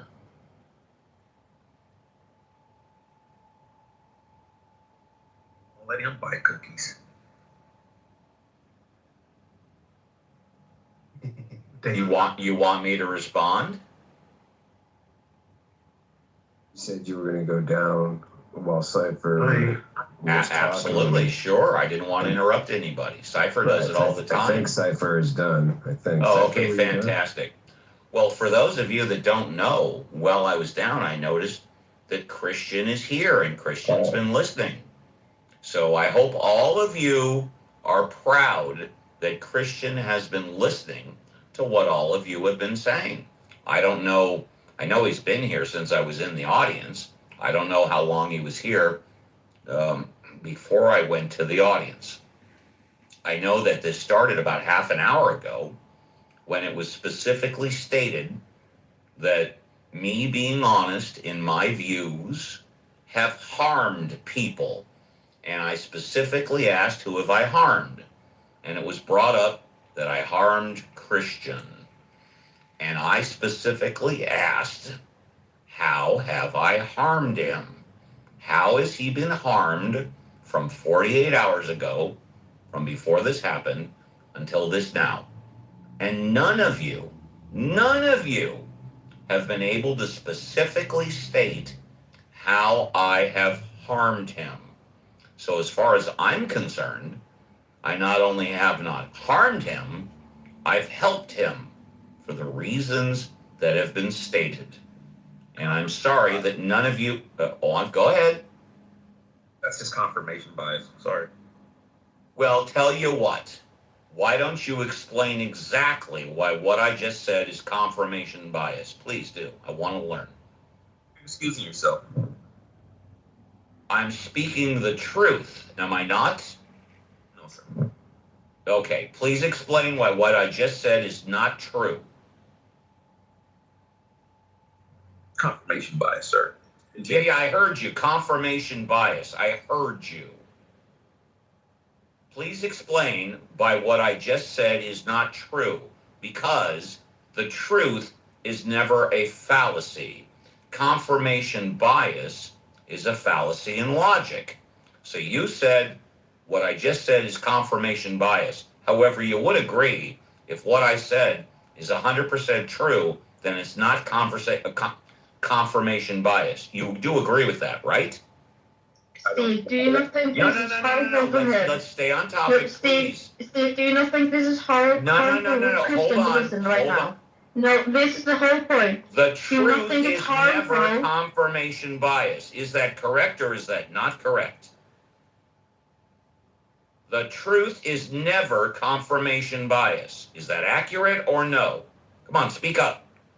Steve, No. Please answer my question first. You said as far as you're concerned, that's not the truth.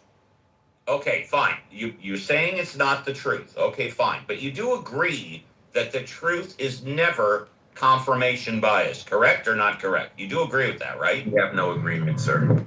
We have no agreement. Okay, very good. Then let's just do this. What did I just say that is not true? Let's go there. What did I just say that is not true? 100%. Come on, speak up. Again, Steve, do you not think this is harmful for Christian? Crickets. Christian, Steve, do you not think this is harmful for Christian? Well, you tell me. How has he been harmed in the past 48 hours? Tell me. How has he been harmed? Tell me. This exactly shows you do not give a shit about him. I say it's all of you that don't give a shit about him. I give a shit. You brought him here. You forced him. I didn't invite him here. He came on his own. I didn't bring him here. Yeah, but you still forced this conversation about him. No, I didn't bring it up. I didn't bring this up. I said a half hour. I said a half hour ago. Wrong. No, this is how have I harmed him? Come on, speak up. How have I harmed him? I'm still waiting. That was the original. That was the original claim 30 minutes ago. I've harmed him. How have I harmed him? I'm still waiting for the answer. How have I harmed him? Crickets. I've been accused of confirmation bias. Well, the truth is never confirmation bias. Yeah, just go away. What did I say is not true? Everything I said is the truth. You all may think it's disgusting, but it's the truth. And we told you how that could be harmful in the future. We told you how that could be harmful in the future. How have I harmed him? Let's hear it. How have I harmed him? Can I ask a question? I'd rather first you say that you have not harmed him, and then you can ask any question you want. No, you've enabled him to be harmed over and over and over for the last 2 years. So I've enabled him to be harmed, and that goes that you and Day and all the other apes, when you knew he was underage, allowed him to come on your debate stage and debate. So that hasn't harmed, right? No, I'll Am I right? That's a question. So. Am I right? Respond to you, Steve. You, Day, and all the other apes allowed him to come on your debate stage and participate in the apes for over a year when you knew that he was a minor. You allowed him to come on. You knew he was a minor, but you allowed it anyways. Let me know when I can talk. As long as you're fine, just tell me whether or not what I'm saying is true. Of course it's true. You allowed him to come on the stage. You allowed him to debate for a year when you knew he was a minor. Go ahead, you can talk. So I'll say this. I've said it before. I'll say it again. When Christian first came into this house, there was literally a week. Cora was around back then. There was a period of about 1 week in which some of us took the opinion of Steve, like, hey, listen, this kid's around. We'll set some boundaries, right? He's got to get the fuck out of here at 11 o'clock. The second the conversation gets fucking weird, we say, get the fuck out. You have to get the fuck out. We set some boundaries, right? We were like Steve, like, hey, let's take this little fucking, homeless dog and try to, But then, literally day 4, the little bitch is in here at 1 o'clock in the morning with inappropriate talk and saying, fuck you, I'm 14 years old, I'll do what I want. So I said, I will never fucking share a stage with this fucking kid. That was 1 week, Steve. Now, this happened to be a time when I left the Talking Apes. I left the Talking Apes for months and months and months, right? The OGs know, Steve doesn't give a fuck. So that you put that on me, that he happened to get some stage play during that period or not, has nothing to do with me, you fucking piece of shit. But here's a fact. It has been more than a year since he's been banned from this fucking house because we will not fucking enable this kid to be fucking exposed to shit that will harm him. But Steve, for the last 3 years, literally yesterday, being this little child, let this kid get supposed to talk about guns in America, literally said, you can fuck 16-year-olds legally. This is yesterday. This isn't a year ago. This isn't 2 years ago. Steve is so upset. It's like, oh, Daddy lied to me about how many debates this kid had 2 years ago. Steve, you said that you can fuck 16-year-old kids in Europe legally with a 16-year-old boy on stage that you fucking beamed. So my question, if I may, Steve, all I've said all night, I'm begging you, all of us are begging you, dude, if, as a decent person, can you just promise, do not bring a 16-year-old little boy up onto your stage. Don't talk to 16-year-old little boys past 9 p.m. I'll even let you talk to 16-year-old little boys during the day. Past 9 p.m., don't talk to 16-year-old boys that you have not met in real life, you fucking 65-year-old creep. Can you just commit to that? See, listen, Cypher, that's a completely reasonable request. I promise you, Cypher, I will not bring a 16-year-old boy up onto a stage on a fucking adult act when conversation is going to be fucked. Will you do that, Steve? Or is that just insane, what I'm asking you to do?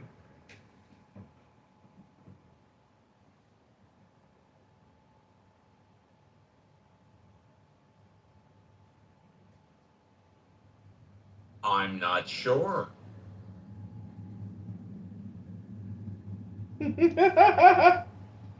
Why did you promise that, Steve? Like, to not bring a child? Well, let's take a look at it. That's a great question. So, Berta, are you saying it's not that I bring him on stage, it's the time I bring him on stage? Because that's what Cypher asked. Cypher didn't ask me never to bring him on stage. Cypher, wait a minute. He didn't ask me not to give him a green bean or green butthole. He said, just don't do it 9 p.m.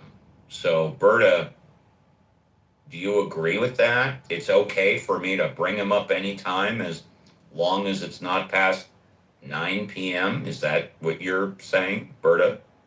Let me ask you a question. Do you not feel the conversational change before 9 p.m.? Well, I know this.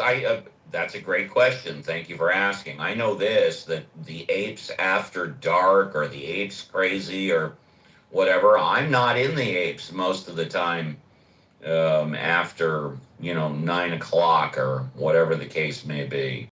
So, I normally don't run a room at 9 p.m. It's not my style.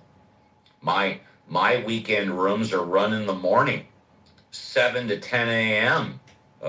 Pacific Standard Time, 10 a.m. to 1 p.m. Eastern Standard Time. So if you're asking me on the weekends, no problem. No, that wasn't what I do a 3-hour tour in the fucking morning. I don't run the weekend rooms at night. No, that's no not problem. Done. No problem. That is what you asked, Cypher. You said after 9 o'clock, right? So yesterday. That is what you asked, after 9 o'clock, right? No problem. So yesterday, after 9 o'clock, not on a weekend, Steve beamed a 16-year-old kid and then came and bragged about finding a 17-year-old boy that he also beamed. That's right. That's because you guys were talking about it the entire time. That's right. Doesn't matter. Doesn't matter. Why were you talking about it if it doesn't matter? No. Why are you talking about Why were you talking about it if it doesn't matter? Yesterday wasn't a weekend. Of course it matters. Yesterday was after 9 p.m. Don't say you don't care. Of course you care. Yesterday is when Steve beamed in his house. You can insult me all you want. Speak, Steve?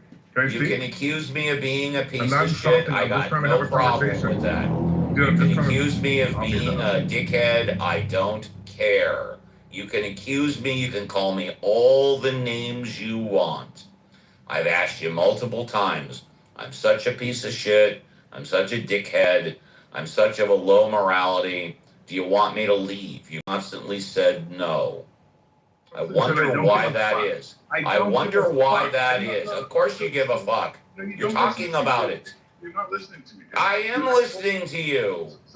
I am listening to you. How can you listen to me when you keep over talking me? All right. I'll go on mute. Go ahead. Say whatever you... You keep asking over and over and over. If you feel this way, should I leave the house? And I keep answering over. I don't care. You're not I don't care. No, actually, Nothing that's not about how it you answer. matters. You don't care. You've told me no, don't leave. You don't want me to leave. No, I No, haven't. yeah, it's on replays. You don't say you don't care. You say you don't want me to leave. At least be honest about that. Come on, don't lie. I've asked you multiple times. You want me to leave? You don't say you don't care. You say you don't want me to leave. At least be honest. Don't lie to everybody, right? But Steve, do you not see No. how... Let's get this straight. Either Cypher says he doesn't care, or Cypher says he doesn't want me to leave. I say don't care. he doesn't want me to leave. Which is I've said it over and over. It doesn't matter. You can pink ticket and then join the house 2 seconds later. I pink ticket this house 3 times a month. That's More you. often than You're women not menstruate. me. You're not me. But also, how many times you pink ticketed? So you want me to leave? I don't care. I keep saying you don't care. It's what part of I don't give a fuck about you do you not understand? All right. Then you make your bed and you sleep in it. Goodbye. Oh, sweet. Maybe Jesus. Literally, what just happened now makes me think maybe Jesus. Maybe Jesus, everybody. Maybe Jesus. Yeah, that made him turn us to Christianity. I think. Yes, yes. The fact that motherfucker left makes me think maybe Jesus. Because Christian was here for a second. The poor guy, and we're all talking about him. I'm like, okay, if you really fucking care about him, you're gonna shut the fuck up and just quiet. No, he didn't give a fucking shit. I at least send Christian a friend request because he ain't a fucking friend. God fucking damn it.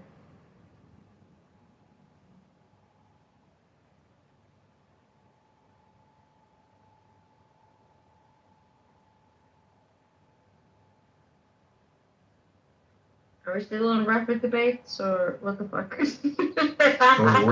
We are so past rapid debates right now. So Birta. Let's get nuanced, right? Because you've been around the block a few times, talking apes, right? Yeah, I've been here a year, I think now. Yeah. Mm-hmm. Kevin, let's just find out who washes their legs and who doesn't. I know Ya's still around because that motherfucker's his legs are pristine. Hey, Sanders, are you there, Who the my fuck brother? Who the fuck doesn't wash the legs? Yes, sir. A lot. Oh, I know you love your mother. You are my ninja. Yeah, my nigga. Kevin. Who the fuck doesn't wash the legs? Kevin, I'll get to that, dear.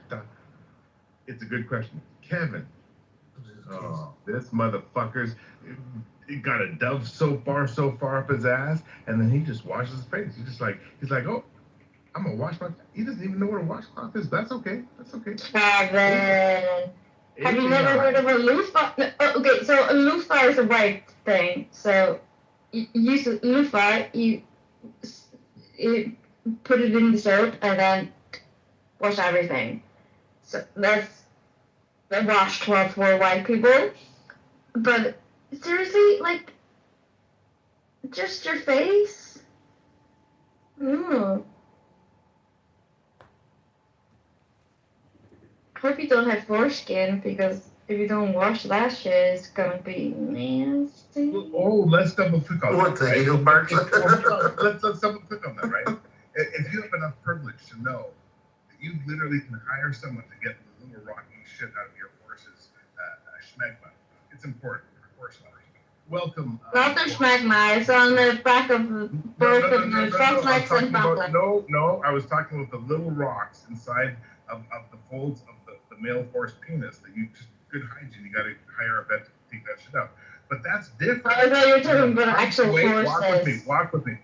English, not Western, English. And so that's different than David's obsession with foreskin, right? I don't know if y'all know that about 6 American baby boys die every year because of legal childhood genital mutilation, right? And David was like, "What? You want 100 foreskins? Bitch, hold my beer. I'm gonna bring you 200." So what's with the fucking obsession with little tips of baby boys' penises? That's my. So again, I get it for the time, like in the Bible, blah blah blah. It was for cleanliness because apparently people didn't know how to clean themselves, and most guys today do not know how to clean their dicks. So with or without foreskin. So, but seriously, like education could cover today's genital mutilation against men.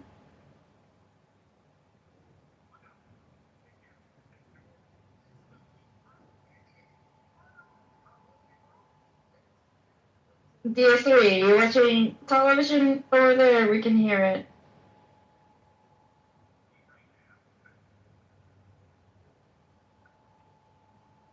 What you mean hear what? We can hear television. Oh, my bad. I'm sorry. Go ahead, guys. I'm sorry. But are you dudes like against or for circumcision? Like a general question, because here where I live, it's not a thing. People do not get circumcised. So I think I have like a equal pool of people not only from America. So what's your consensus? In the United States, doctors historically, at least in the 70s, 80s, and 90s, told people that it was more hygienic to be circumcised. And so I was circumcised without my consent. I think it's. I'm circumcised, Bryson. I think it's borderline child abuse to circumcise children for. I don't know. That's just me. Yeah, for hygienic purposes, because you can teach a boy to clean his penis, but like I get it for a religious reason, like if you're Jew, but so yeah, so Casey regrets it. The S3, do you regret your parents getting a circumcision? Not really. It was a good, I mean, it's better. I don't have to pull the thing down as much to clean the head, and it's more cleanly. You get what I'm saying? It's easier, yeah, I get it. But like, where I live, if I see a circumcised penis, it looks fucking weird. It looks like a mushroom, like. It looks like I think that's also a little bit harsh because look, what you're talking about is exactly what appears when an uncircumcised, penis, like when the foreskin's pulled down, that's what you're seeing. So I think it's a bit harsh to say like, oh, that looks fucking weird. Can I ask you something, brother? Yeah. And I'm not saying this is horrible. Like, listen, everybody chooses everything, but like literally, like 6 or 7 little boys in America die because of genital mutilation because of religious practices. How is that wrong? Like it's illegal to cut off little baby clits, but it's legal in America to cut off and Canada to cut off little baby boy foreskins. Make that make sense to me. I can make it make sense to you. I find both abhorrent. So again, it's genital mutilation. Do you know how many nerves they're cutting when you do a male circumcision? Like, there's so many nerves you're cutting away.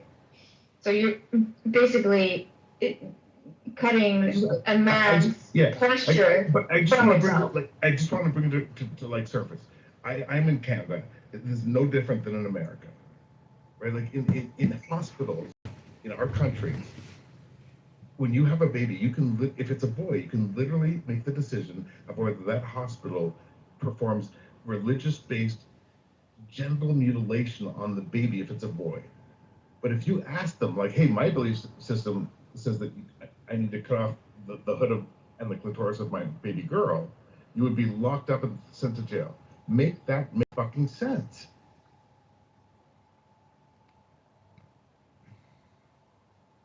What do you mean make that make fucking sense? That's not my choice. Like, again, I do not like that you're equating male circumcision to female circumcisions, because Yeah, female they circumcision is are a kind of- lot. They are kind of pretty different. Yeah, but female circumcision can be deadly. Circumcision does not prevent a male from enjoying having sex. A female circumcision is, I mean, at least in some cultures, a female circumcision is like cutting off the clit, and that is like, that's, I mean, that's pretty major. Like, that's preventing a woman from enjoying ever having sex ever again. Yeah, okay. Kizzy, yes, that's true. But they also, when they cut the clitoris off, and that's in most female circumcision, they cut the clitoris off.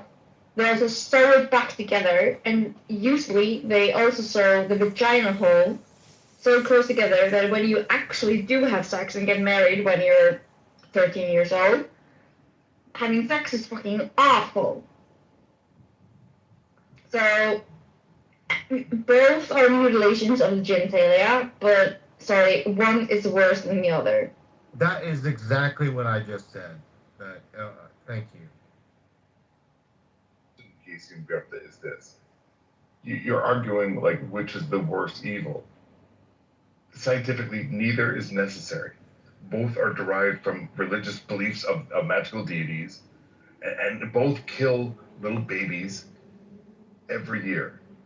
And so people think like, oh, listen, more women die of, and it's more horrible for women. 7 little baby boys, or 7 to 15 little baby boys every year in America die because of a belief in magical deities.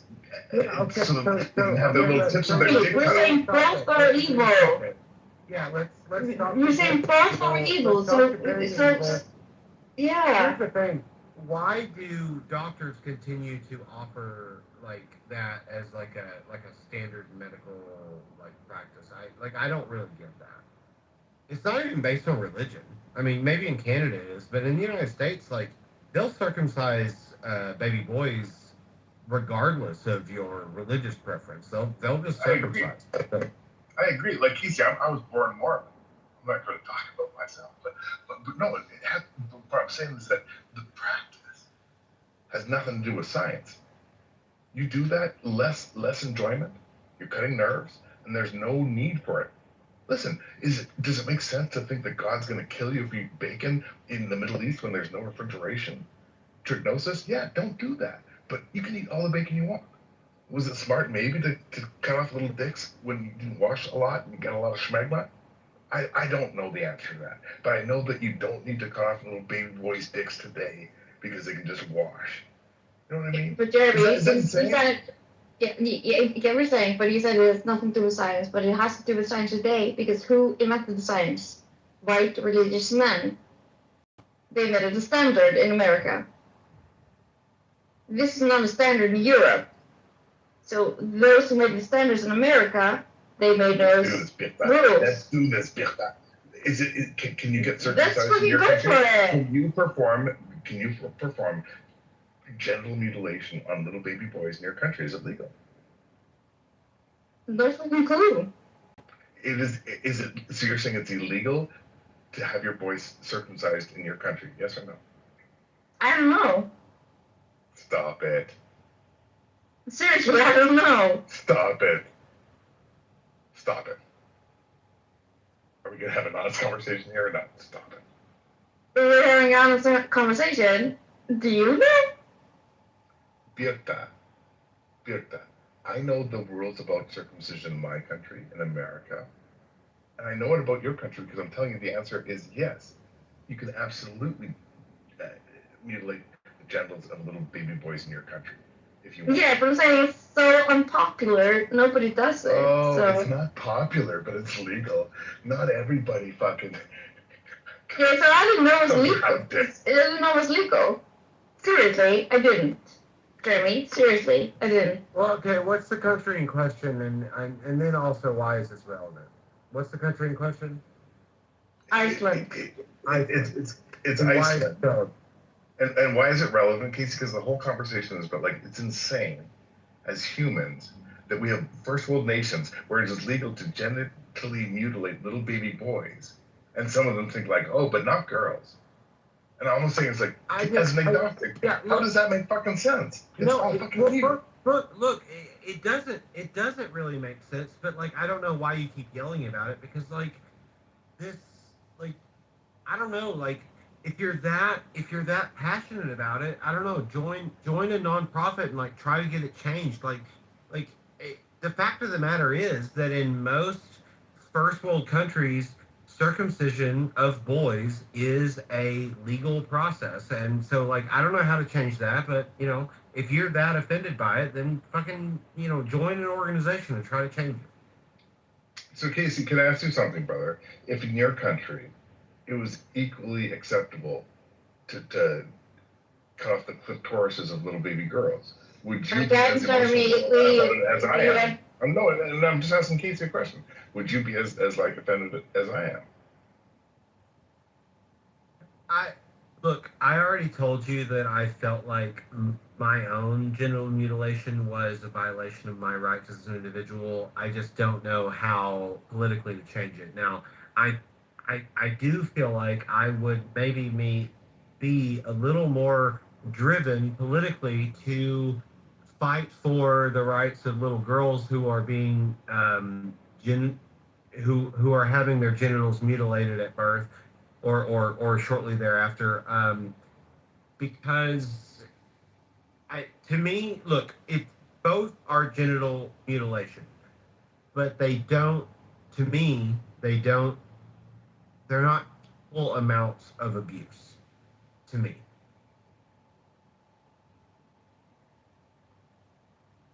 Again, if I can say, female circumcision usually happens when you're between 10 and 15 years old. Okay. So Good you remember the pain. You're not an infant, newly born. You feel it. And usually it has scarring effects. It prevents you from enjoying sex. It does not do that to men. That sounds incredibly traumatic. Yeah, it is. And it's illegal everywhere, but I think it's illegal. I think it's legal in some countries. I don't remember exactly, but it's really popular in countries in Africa, and they still do it even though it's illegal. So that's, I think, it's illegal to gently mutilate a girl. Yeah, so then it's not legal to gently mutilate a man. In answer to Cypher's problem, then I would say these countries should just fucking enforce the law. They should just enforce the law. Except that I guess he was saying that, well, in a lot of countries, the law doesn't prohibit genital mutilation of little boys. But I guess in my mind, like, it's not, I don't know, it's not exactly equal. Like, yes, it's terrible, but it's not exactly equal. No, and I agree with Casey. If he wants to change, then go ahead. Talk to hospitals, talk to lawmakers, change it, make it legal. Like, it's not our fault you were fucking circumcised. Sorry. Don't make it a women's problem just because our mutilation is illegal. Yeah, I mean, like, thank God female genital mutilation is legal in nearly every country in the world. Thank God. But if you want male genital mutilation, otherwise known as circumcision, to be illegal, you got to do something about it other than complaining on Clubhouse. You gotta do something about it. Yeah, you have to make change. You have to talk to people. You have to talk to doctors. You have to talk to lawmakers. Like, I know Cypher is not trying to equal the pain, but one is illegal, but it's still happening, and one is legal and happening everywhere. And you have to change something if you don't want it to happen anymore. You have to make it illegal. Hold on, guys. Here's the problem. This is where I take offense with what you guys are saying. You're making a distinction between female genital mutilation because of religion and male baby genital mutilation because of religion. Because this is just about religion, right? And here's the thing. I agree. These are different procedures. There are different repercussions, right? But the reality is that there are not a dramatic amount of women or men who are living a better life or are just living rather than dying because they got genetically mutilated as children, as babies. I don't. And so I don't Then go talk to some lawmakers.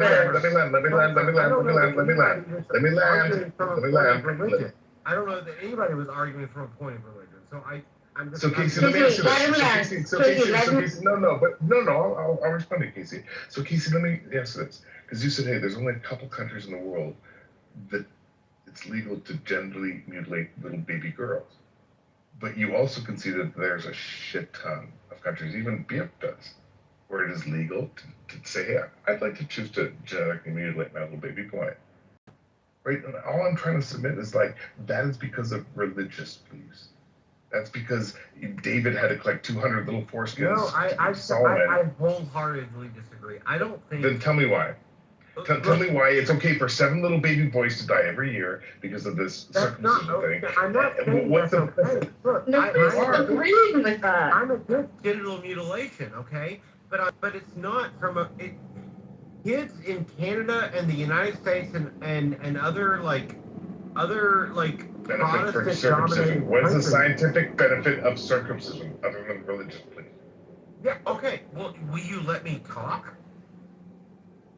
There is a misconception among medical doctors, especially, I mean, it's not as strong as it was, but in the 70s, 80s, and 90s, there was this really strong misconception, this really strong, like false, not false, but what am I trying to say?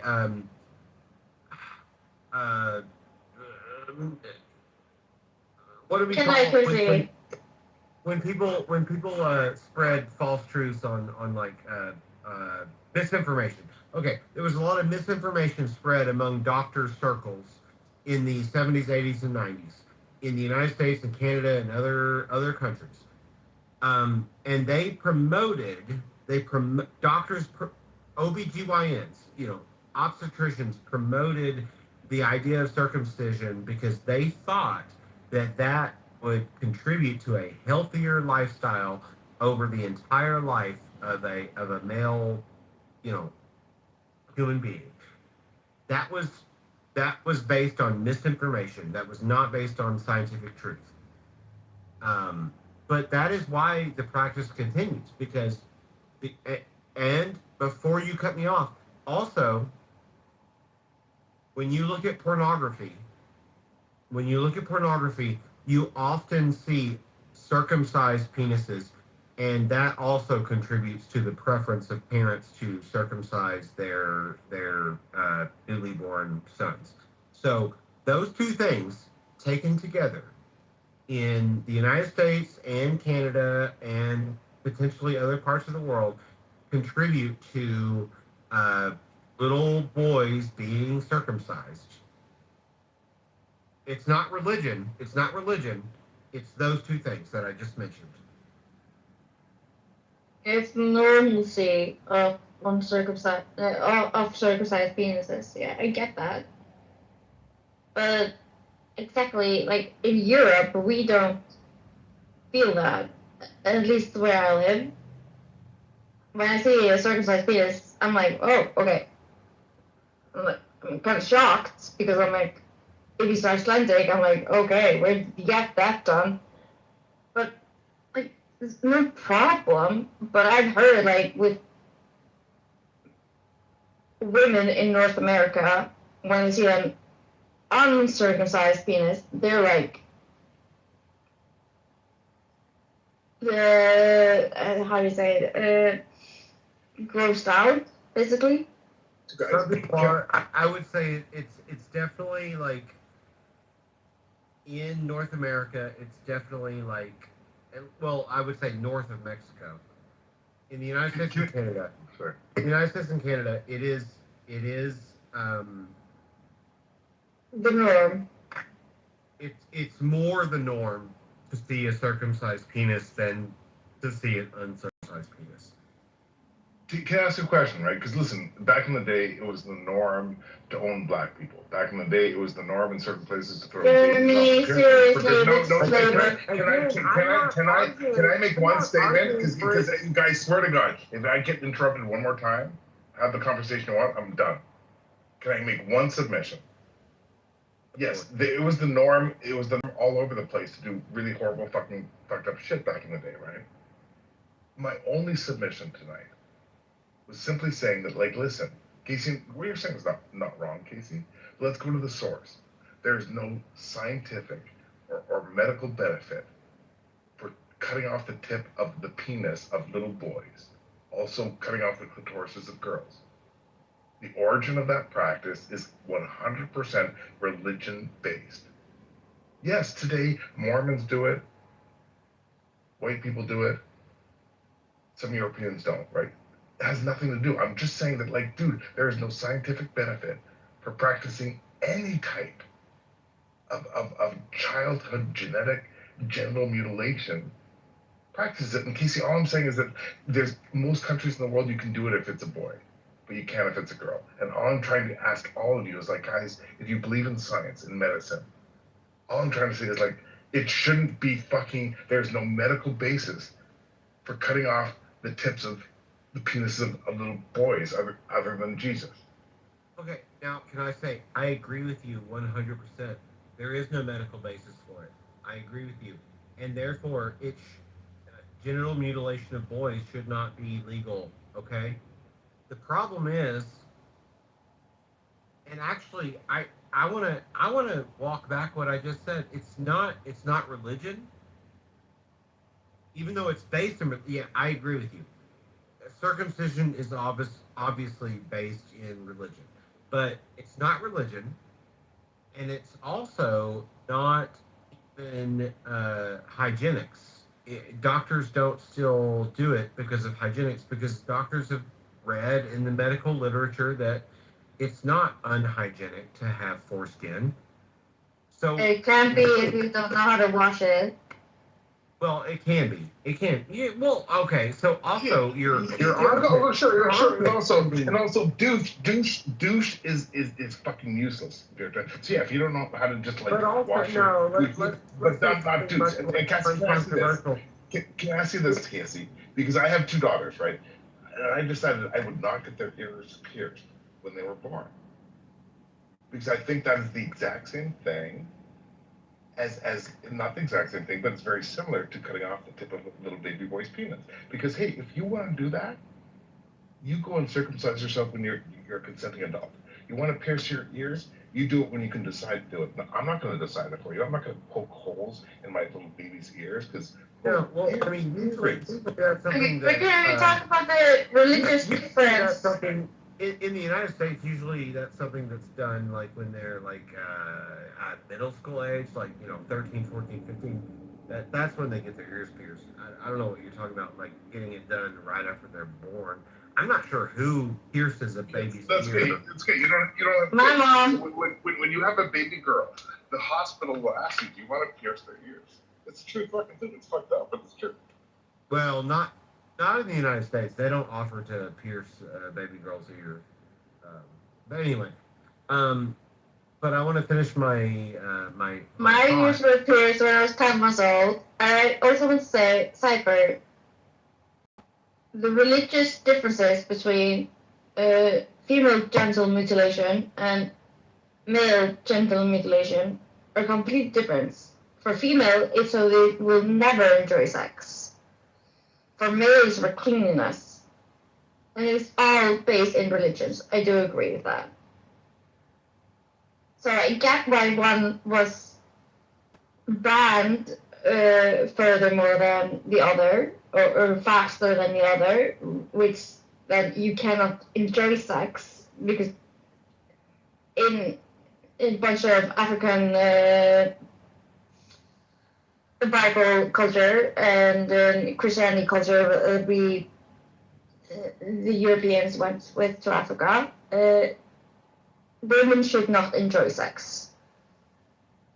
So that's where the female mutilation came from. The male mutilation came from cleanliness, mostly. It didn't come from taking away pleasure. So it's harder to get banned or harder to get stopped in some countries. Don't understand what you just said. My theory that I'd like to posit is that male circumcision is not about religion and it's not about hygienics. It's mostly in the United States. The main reason that people choose to get their baby boys circumcised, the main reason is because they feel like that is the normal thing to do based on pornography, based on what they're used to. They just feel like that's the normal thing to do. It's not about religion. It's not about hygienics. It's just they feel like it's normal. I think that's why most baby boys in America are circumcised, period. End of story. Yeah. Today, I do agree with you with the current, like, that's today. But if you take it back, like, female circumcision and male circumcision, they have total, complete differences. Male circumcision back in the day, like biblical times, was for cleanliness, while female circumcision was so women would not enjoy having sex. So they wouldn't stray. You cut the clitoris off. Correct. Here's two scenarios. Right? A little girl in Africa has turned 13. She goes into a structure with her grandmother, her mother, a bunch of the women, with a rusty, sharp thing, and her clitoris is cut off. It is violent. It is horrific. Right? I think a lot of people, when I describe that, think like that is fucking barbaric. Now, here's another scenario. This happened probably 10,000 times yesterday in America and in the USA and Canada. A bunch of people went into a synagogue. A little baby boy was put up onto the altar. A rabbi took out, not a doctor, a rabbi took out a knife and cuts off the tip of a little baby boy's penis because of God. Again, he doesn't cut off the tip of the penis, cuts off the foreskin. Are we talking about And those things, cannot be similar. That child doesn't remember anything. The child doesn't remember the trauma. That girl remembers the trauma of being pinned down with a rusty fucking knife, while in the synagogue they have a scalpel blade, perfectly sterile. Like, Jeremy, I know you're trying to, like, you cannot equate those things. All I'm trying to say is do not genetically mutilate anyone. Don't fucking Yes, I do agree with you. That's the only thing I've been saying all night, and you guys are attacking me. No, we're not attacking you. You're making, with something you say, you're making. I don't know. I do agree. Like, I mean, the kids, the little boys that get circumcised for a very specific religious reason because they are born into Jewish families that who want them to be circumcised because of Jewish tradition. They don't remember it. They're not really traumatized by it. Um, I would say that is different from a widespread practice of circumcising boys for a non-religious reason. And also, I don't know. Like, I mean, I think it's kind of dangerous to say Jews should not be able to practice their religion the way they want to practice their religion when Jews have been victimized the way they have been victimized throughout history. Um, I think it's a little bit weird to say, "Oh, you can't do this because uh, because you know I don't care what your religion says. I know the better answer." I think that's a little bit weird. Can I ask you about that, Casey? Right, Joseph Smith was persecuted. The Mormons have been persecuted constantly, right? And they just want to go and have a whole bunch of, sister wives and marry their cousins and stuff. And so when I take offense with that, and hold on, Casey, because I'm building a bridge with you, right? You said, hey, when these people have been prosecuted over and over and over again by a whole bunch of people who don't agree with what they're doing, and they just want to cut off little baby boys' penises, they just want to marry their sister wives and have 8 wives and live in a little, how dare you go and criticize that? That's what you're saying, Casey. And so I guess I'm saying it's like, well, dude, I'm sorry. If you think that it's okay to fucking, force a little 13-year-old, girl to be your 8th wife, like Joseph Smith, do you think it's okay to cost little baby boys' penises because you've been persecuted for doing it? That's fucked up. You're conflating two unrelated things. You're conflating two unrelated things. So, I mean, that's a classical logical fallacy. You're conflating Jewish circumcision. How is that? But what's different? What's different between those two things? What's different between those two things? Jewish circumcision with Mormon polygamy. So, yeah, both horrible. Both fucking no reason to do either of those. I would say not comparable at all. Okay. Look, so do you agree or disagree that they're both horrible? I'm not saying that either is acceptable, but I would say okay. So you agree with me? See, you just said that both are unacceptable. That's the only reason I brought them both up.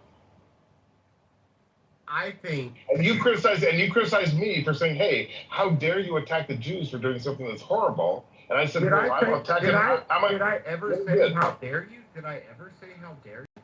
No, I say that a lot, but that's kind of my tag phrase. But you attack me for saying, "Hey, these Jews have been persecuted for so long. Let them cut off little baby boys' penises. Just let them do their thing." And I'm saying, well, listen, the Mormons were persecuted. I'm not going to let them marry a bunch of 14-year-old girls either. Well, the Mormons weren't around in the 1400s.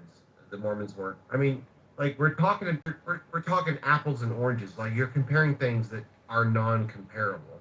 Do you understand what I'm saying? Sorry. By the way, I'm like a Chrome browser and you're Netscape. I get that you're a normie, and so I'm sorry. Let me use fewer syllables and less nuance. Yes, Casey, I get that suggesting that cutting off little boys' penises can seem anti-Semitic. Okay, what? Well, I'm sorry, what? I think what you're saying is like when I attack the idea of anti-Semitism, of circumcision, that you take that as like, hey, that comes off a little anti-Semitic. Is that what you were saying, Casey? Yeah, I think for a very specific group of people who have a very specific set of beliefs, I think that it could come off as a little bit not anti-Semitic, but like as an infraction upon their religious self-will. Does that make sense? It does, and I really appreciate that submission. Can I ask you a really quick question? If I were to take the same position against the African tradition of female circumcision, would you feel the same way? That's kind of like, hey, that's kind of going. That's a little racist. I'm against both, but I guess in the end, I'm not a part of either culture, and so I guess in the end, like, I don't know what to do. I don't know what to do. Okay, so I guess that's my answer. Submission, brother. And I don't know what to do either, other than do what I feel I need to do. And so that's why I come up here and obnoxiously rail against the idea that any type of genital mutilation against little kids is fucked up. It's based in religion. There's no benefit for it. And so I don't know either, dude. It's not like I'm out there saying like, oh, I can't make the meeting tomorrow, Thursday. I've got to go and protest on the corner of my downtown streets with a big sign that says, stop cutting off little boys' pieces. No, I'm not doing that either, Casey. I'm not. But if I'm going to fuck around and talk about shit, I'm going to take offense with it. I'm not going to justify it. I get it. I mean, I would say like 5 years, roughly 5 years ago, I didn't think that circumcision was a bad thing, but I have changed my mind about it. I'm talking about like boy circumcision, not girl circumcision. But I have changed my mind about it. But it is legal in most like developed countries, and I don't know how to change that. So I mean, what do we do? What do we fucking do?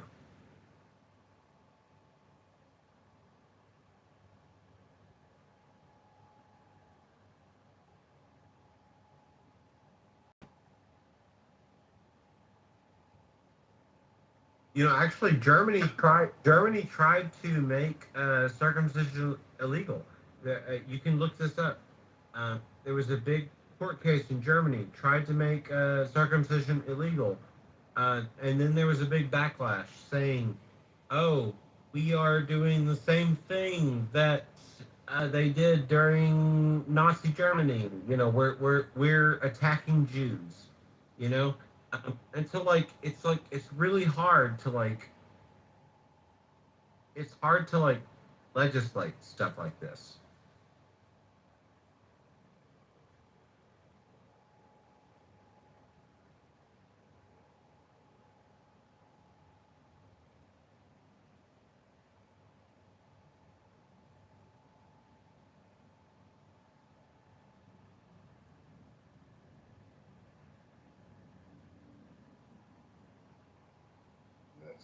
Let's get messy, guys. Let's get fucking messy. Y'all think I'm fucking creepy for saying don't fucking genitally mutilate little babies? How many of you fucking work in an industry I don't know where that's legal? I don't know. No, Casey. Let me ask you, Casey. I don't know that anybody said you were creepy for that. Let's go to the fucking chat. Let's go to the fucking chat. Cat Cypher is just sounding creepy. Let's go to the fucking chat. Let's see. Who thinks it's fucking creepy for me to just say, hey, stop fucking cutting off the tips of little dicks, of little baby boys?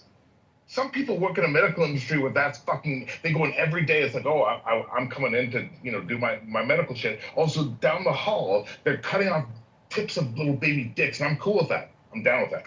That's the industry I'm going to fucking join. But if this fucking piece of shit gets up here and says, don't gently mutilate little babies, he's a creep. He's a fucking creep. He's a fucking creep. Who's a fucking creep? Cypher, I just looked at the chat, and I don't see a lot of people advocating for mutilation of babies. I don't see a lot of that.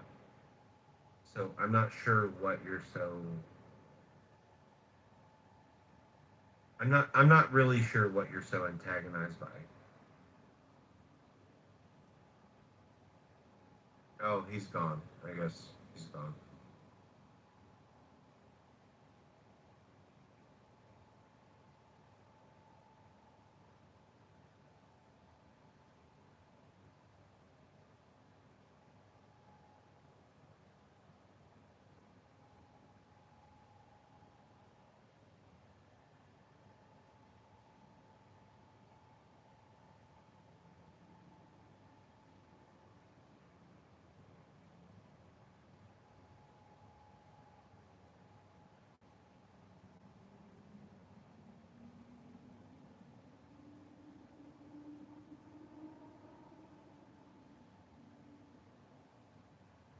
Is anybody besides me? I'm sorry. That was improper grammar. Brother, hell, Is anybody beside me still here? I'm here.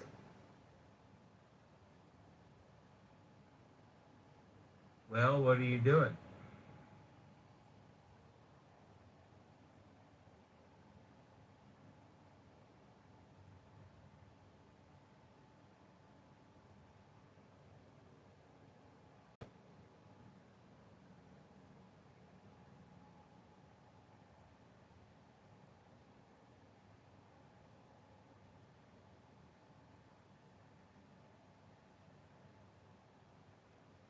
Well, I don't know.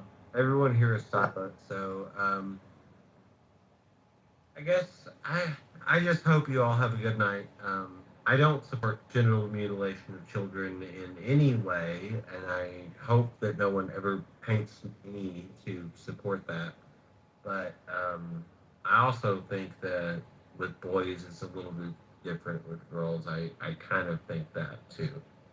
Um, I hope you all have a good night, and I will talk to you later, maybe.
The fuck is this shit?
What Big, I swear, Everybody, the reason why I'm going to speak over you, tell you that faggot. like these people are like Hebrew Israelites. I That's all promise the you, reason I why will he scout. wants I to will say take my fucking tomahawk and yeah. fucking throat from one end of My the God. other. Yo, can And you chop fucking off? make him watch you bleed the fuck out. Yeah. You would love to do that to me, wouldn't you? You'd love to do that to me, wouldn't you? Burn your ass, Yeah. And you'd love to do that to me, wouldn't you? Yeah, I will let it see Yeah, you, bitch. you ass would. on That's fire. gay, bro. That's fucking. And honestly, no, I'll do it for your fucking ancestors that is ashamed to have you walking around being the bitch, coon, faggot, pussy, dirty ass fucking I think you fake guys ass should ignorant really boy, man. Vic,